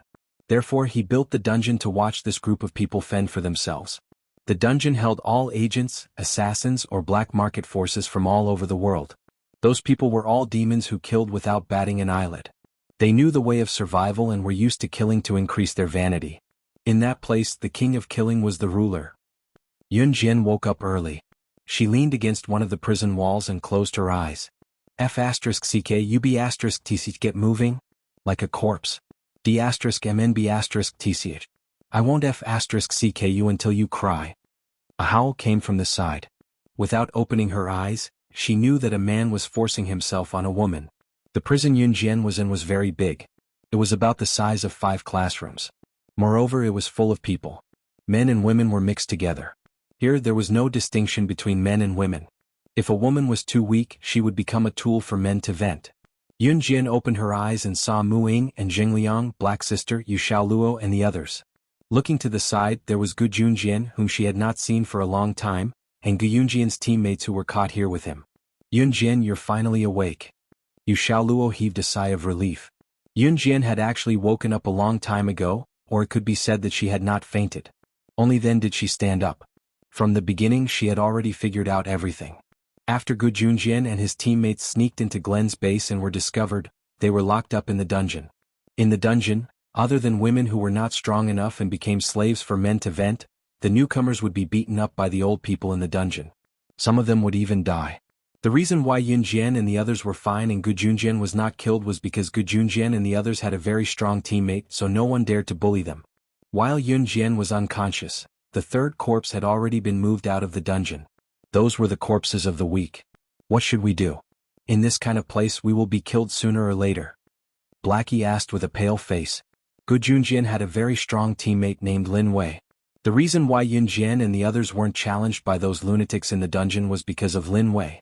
But now, Lin Wei was already covered in injuries from fighting with that group of people. He couldn't hold on any longer. In a place like this, there were only people who were beaten to death. Even a very powerful person would die from exhaustion or infection of their wounds after challenging one expert after another. This was the dungeon. Anyone who entered would die without a doubt. Yun Jian knew this, but she acted as if nothing had happened. Her goal had been achieved. She had found Gu Junjian. At this moment, a group of men suddenly walked over. This group of men walked in front of Yun Jian and the others, looked at Yun Jian, Mu Ying and Blackie and then said with an evil smile, "Yo yo yo, 3 chicks have come. You know the rules here, right? The chicks have to be given to our boss to enjoy. How about it, you guys should obediently hand them over, This person smiled very wretchedly. The boss he spoke of was the most powerful person in this dungeon. Hearing this person's words, Gu Junjian didn't even care about being afraid. He directly protected Yun Jian and the other 2 behind him. *CK, you don't want to? Haha, that way of yours is about to die. Let's see who can save you this time. Before the man could finish, Yun Jian pulled Gu Junjian, who was standing in front of her, away. She squinted her eyes and licked her lips as she looked at the people in front of her. Her melodious voice stood out as she spoke in an insolent tone that shocked everyone. Call your trashy boss over. Today I'll show him what the real way to survive in the underground world is. I will show him who is the real powerhouse. No one knew the world of the underground black market better than her.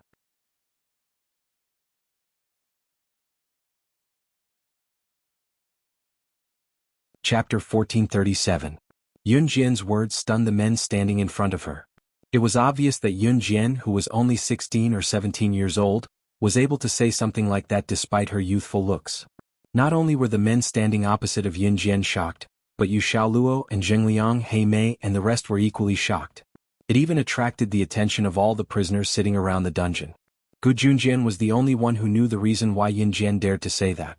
Gu Junjian was aware of Yun Jian's identity as slaying God. However, when he saw the men having designs on Yun Jian and the other 2 girls, Gu Junjian had forgotten about Yun Jian's identity. He had stood up to protect her out of reflex. Yo yo yo. Is this chick challenging our prison boss? Right after Yun Jian finished speaking, an indecent male voice was heard. It was the man who was watching the show. Hee, this chick has a death wish. How dare she call the prison boss trash? She doesn't know our prison boss's identity before he was sent to the dungeon. Before he was sent to the dungeon, he was Marshal King, ranked 10th on the International Assassin chart. If we weren't trapped here, we wouldn't even have the chance to meet Marshal King, who's ranked on the International Assassin chart. Another male voice sounded. This voice was as lazy as it could be. Most of the people here had the mentality of, I won't be able to get out of the dungeon anyway. They were here to drag out an ignoble existence and live as long as they could. There was nothing to talk about, so the people here liked to talk about their past deeds outside. And Zhengliang, He Mei, Yu Xiaoluo, and the rest looked worried when they heard that the prison boss was once ranked on the International Assassin chart. Even Lin Wei, who had accepted all sorts of challenges from the people in the prison over the past few days and was the strongest among them, could not stand up anymore. His eyelids twitched and his eyes were filled with despair. The title of prison boss was not for nothing. The number of people Marshal King had killed in the prison all these years was immeasurable. No one in the prison disagreed with his identity as the prison boss, because the Marshal King's fist was hard enough. Kingwu? Yun Jian narrowed her eyes slightly when she heard this name. The Marshal King, who ranked 10th on the International Assassin rankings, had lived for even longer than Yun Jian's debut, but Yun Jian had indeed heard of the Marshal King's name. Unfortunately, many years ago, the Marshal King disappeared into thin air as if he had evaporated into thin air. There was an unwritten rule in the international ranking of assassins and secret agents. Assassins or secret agents who disappeared for half a year were automatically considered dead. Naturally, someone else would take their place. It turned out that the Marshal King was not dead, but imprisoned in the dungeon.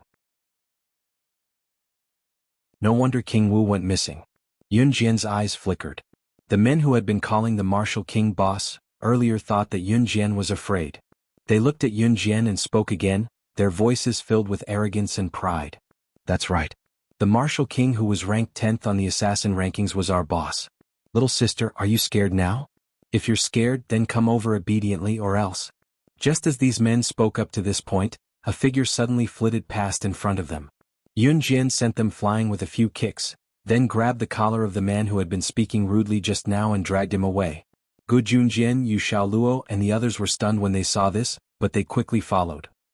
In a corner, a man had just gotten up from an unconscious woman. He pulled his belt and was just about to leave when a heavy figure was thrown in front of him. This man was the Marshal King. And the figure thrown on the ground was the man who had spoken rudely to Yun Jian just now. The Marshal King abruptly raised his head. When he saw Yun Jian, his brows furrowed slightly. Who are you? The Marshal King's vigilance was still very high. He looked at Yun Jian and immediately asked, Although this little girl was young from her appearance, she was not an ordinary person. Not long after the martial king asked, Yun Jian's equally arrogant words were heard.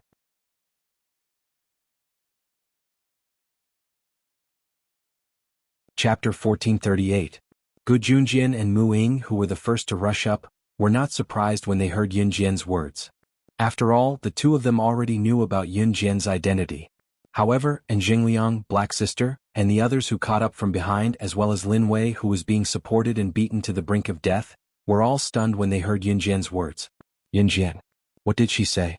Not only did she say that King Wu was a trash boss, but now she wants King Wu to give up his position as the prison's boss? Black Sister didn't like Yun Jian very much when she appeared, because in Black Sister's eyes, Yun Jian was here to cause trouble. Now she disliked Yun Jian even more. Lin Wei was the strongest in their group, and the only reason why the people in the prison didn't bully him was because Lin Wei was still alive.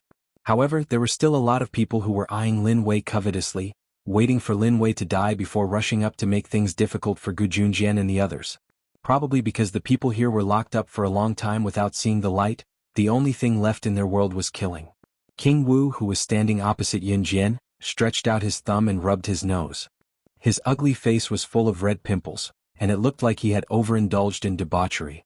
In the past few years, the only person who dared to challenge me was you. Little girl. King Wu rubbed his hands and said this sentence in a strange tone. It was obvious that King Wu was now very unhappy with Yun Jian's actions. The evil aura emitted from King Wu's body made Lin Wei tremble. Lin Wei was the strongest in Gu Yunjian's group. At that time he fought with King Wu once and was defeated in a few moves. However, King Wu didn't kill him. Everyone in the prison knew that King Wu liked to torture people slowly. When people were tired or he wanted to make a move, he would kill them. Later, before King Wu killed Lin Wei, Gu Junjian and the others, Yun Jian came. What a pity, it seems that today not only will I be the only person who challenged you in all these years, but I will also be the executioner who ends your life. Yun Jian narrowed her eyes. She wasn't scared by King Wu's aura in front of everyone. Instead, she openly looked at King Wu and said this arrogantly. A 16 or 17-year-old girl had just said something that many of the men present didn't dare to say. They didn't even dare to let out a fart. Everyone present was stunned. Did this little girl go crazy after realizing that she couldn't go out? Was she stupid? Because she couldn't accept the truth, she went crazy? Yun Jian. You want to kill us? Black Sister ground her teeth, using a voice that was equivalent to a warning to speak these words very softly from her mouth.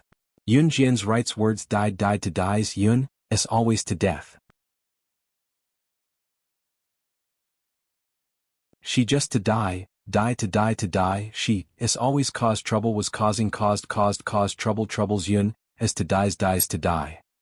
But now, she actually went against King Wu's words. Everyone present knew King Wu's strength. If they were to go against King Wu, then all of them would die. Yun Jian naturally heard Yun Jian's words, but she ignored them. She glanced to the side. In the next breath, Yun Jian suddenly lifted her leg and ran towards King Wu. She made the first move. King Wu saw this and couldn't help but narrow his eyes. Yun Jian's running speed was extremely slow and full of loopholes. King Wu didn't raise his guard at all. Just as he was about to raise his hand, Yun Jian was already in front of King Wu. She suddenly became fierce and a butterfly knife appeared in her hand. In front of everyone she directly plunged it into King Wu's neck. King Wu died on the spot. In a battle between experts, victory or defeat was decided in one move. Yun Jian's eyes widened when she saw this scene. After King Wu fell to the ground and died before he could even utter his last words, Yun Jian scanned the crowd and said with a red smile, "You're right. From now on I'm your new prison boss." With that, Yun Jian bent down and pulled out the butterfly knife from King Wu's neck.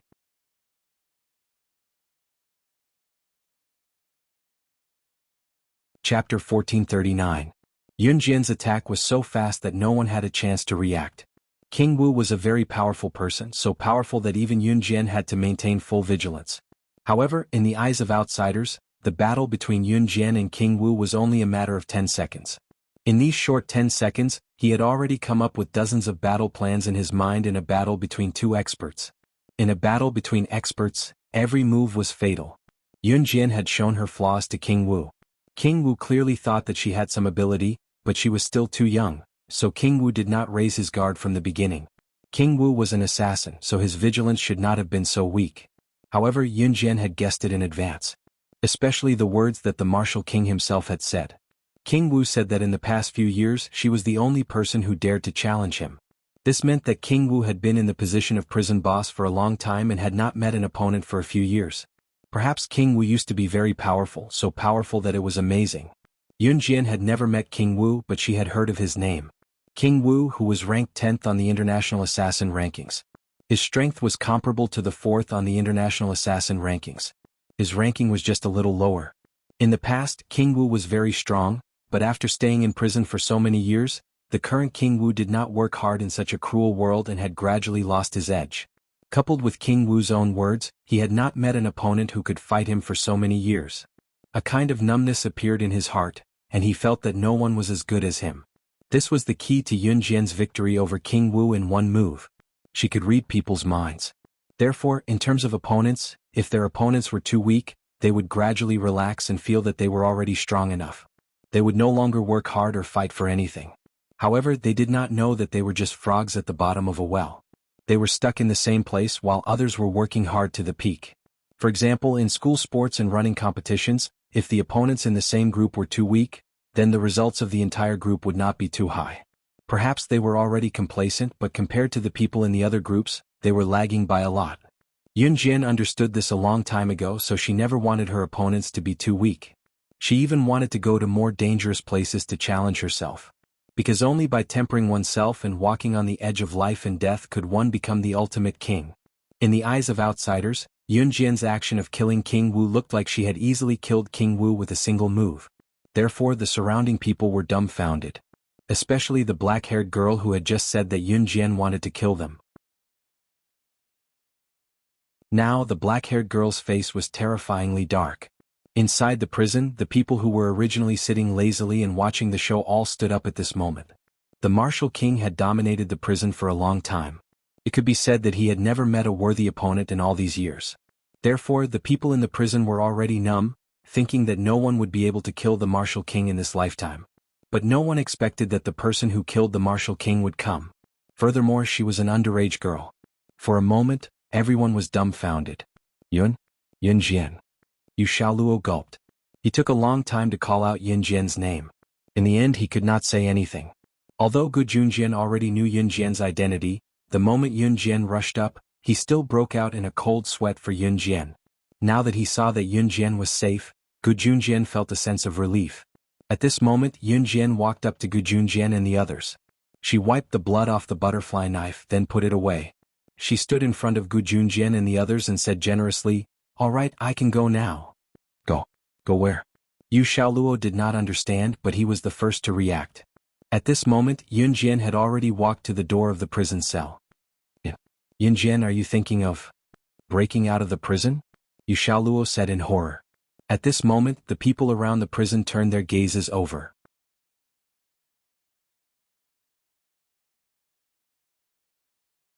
Chapter 1440. A small and broken prison? This is a small and broken prison? The people present were shocked by Yun Jian's words. A small and broken prison? Little girl, we admit your strength, but you actually said that this is a small and broken prison? The prison in our dungeon is as strong as iron.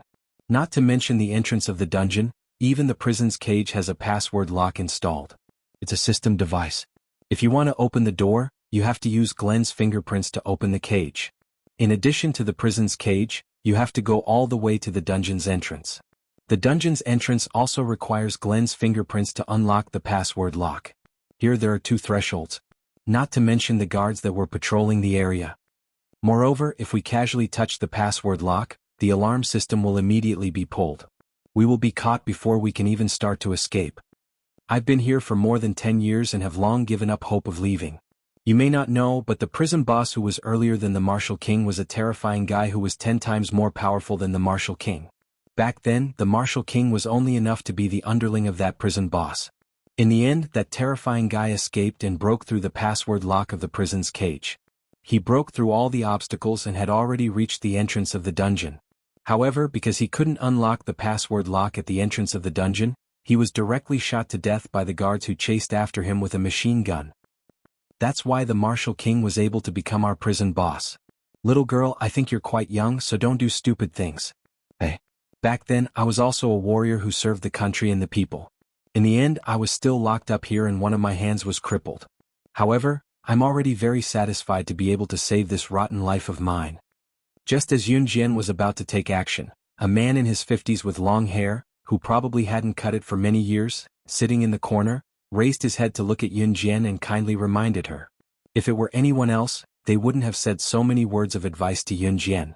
After all, just like the previous prison boss, the Martial King, if someone questioned his ability in front of everyone according to the Martial King's character, he would guarantee to kill the person who questioned his ability at the first moment.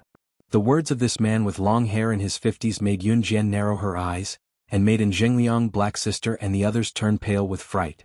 First of all, it can be confirmed that the terrifying guy that this man was definitely the one An Jingliang mentioned before, the one who escaped the farthest and was shot to death by a machine gun because he couldn't unlock the password lock at the entrance of the dungeon. However, everyone didn't expect that person to be 10 times more powerful than the Martial King. If that was the case, would Yun Jian not have an even lower chance of winning? Wanting to escape, that was simply courting death. Escaping prison, that is death. Yun Jian, don't drag us into your mess. I've been putting up with you for a long time. You've been causing trouble for us since the beginning. Look what you've done now.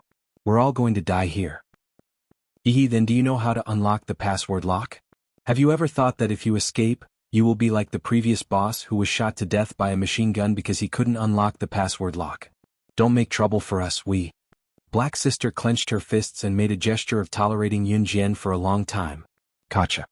However, before Black Sister finished speaking, the sound of a lock being unlocked was heard.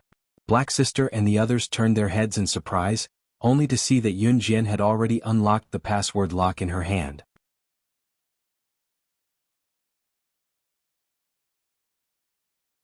Chapter 1441. Careless? He accidentally unlocked the password lock? Everyone was stunned. In front of the prison cage was a door with a password lock. This password lock was monitored by a computer program. Unless Glenn pressed his finger and fingerprint on the top of the password lock could not be unlocked. Otherwise, if someone reached out and pressed 3 buttons on the password lock would sound an alarm. If someone tried to escape, the guards in the prison would immediately know and rush over. Normally, if the alarm did not sound, there would be no guards patrolling here. Because without the password lock, the prison cage was extremely stable. Even if it was bombarded with cannons, it would not be able to blow it open. The cage of the prison was only a little worse than the entrance of the dungeon, so Glenn had no intention of sending anyone to guard this place. This was because if someone wanted to escape, they would touch the combination lock. Once the combination lock was touched, a loud alarm would sound. In this way, the guards would immediately know and rush over. If they did not touch the password lock, the people here would not be able to break the cage at all, nor would they be able to get out. The terrifying fellow who had escaped to the entrance of the dungeon was already the most powerful one among all the prisoners in the dungeon who had escaped. Even he had to spend a few months before he was able to crack the combination lock. Most people had not even stepped out of the prison cage before they were discovered because they had touched the password lock and sounded the alarm. There was an unwritten rule in the dungeon, and that was, once someone was found to have escaped from prison, they would be shot on the spot. Therefore, there were many people who had died trying to escape from prison over the years. Over time, the people here did not dare to take the risk of escaping from prison. But what happened today? Black Sis had just finished speaking, and before she could finish speaking, Yun Jian had already unlocked the password lock? Yun Jian, you. At this moment, Black Sis had just recovered from the shock of Yun Jian killing the Martial King. In the end, she had just opened her mouth to say something righteous when Yun Jian ruthlessly slapped her in front of everyone. This time, Black Sis's face really darkened. Originally it was not black, but it had really turned black. I won't force you to break out of prison with me. Now, those who are willing to come with me, those who aren't can stay. Also, if any accidents happen during the escape, I won't be responsible because I can still leave without you. Yun Jian looked at everyone in the prison. She reached out and shook the password lock in her hand. In the next moment, she threw the password lock in her hand to the ground. However, she curled her red lips. Although she said that, Yun Jian glanced at Gu Junjian. She was here to save Gu Junjian. As for why she invited others, it was because she was not alone. She wanted to bring Gu Junjian out. The more people, the safer Gu Junjian. Even if the guards were to catch up, Gu Junjian would not be the first to die. Don't blame her, Yun Jian, for being cruel. This was the way of survival. To achieve one's goal by hook or by crook, this was the principle of being a secret agent. Yunjian was never a good person and had never admitted that she was. I'll go with you. The man in his 50s who kindly reminded Yunjian just now stood up and spoke first. His hair was very long because it had been a long time since he had trimmed it. I don't want to stay here anymore. Instead of staying here for the rest of my life, I might as well fight for my freedom. Even if I die, I won't regret it. My name is Wei Gear, a police officer from country Y. I'll go with you. The man who called himself Wei Gear looked at Yunjian and spoke. Those who want to go, follow me. Those who don't, I won't force you. Yunjian curled her lips. She did not answer Wei Gear. Instead, she curled her red lips. It was obvious that Yunjian was not going to say welcome. Other than Wei Gear, Gu Junjian, Mu Ying, Yu Xiaoluo, Lin Wei, He Mei, and Jing Liang, and the rest, there were also a few people who followed Yunjian. Soon, under Yunjian's lead, the few of them made countless turns and arrived at a fork. There were 2 guards standing in front of the fork, each holding a machine gun in their hands. Yunjian waved her hand to signal for everyone to stop. Then she bit on an unused butterfly knife in her mouth and rolled towards the 2 guards. What shocked He Mei, Yu Xiaoluo, and the rest was that Yunjian rolled on the ground and arrived in front of the 2 guards. Logically speaking, in such a quiet environment, this roll should have made some noise. However, the strange thing was that Yunjian's roll did not make any noise at all. Yunjian was not human at all, this supernatural thing. You're tuning in to the Han Li's Wuxia Adventures YouTube channel. We're so grateful for your support, and don't forget to subscribe to join us on this incredible journey through captivating stories. Your generosity through donations truly makes a world of difference, as it's the primary source of revenue that allows me to expand and enhance this channel for you. Thank you from the bottom of my heart for being a part of this adventure.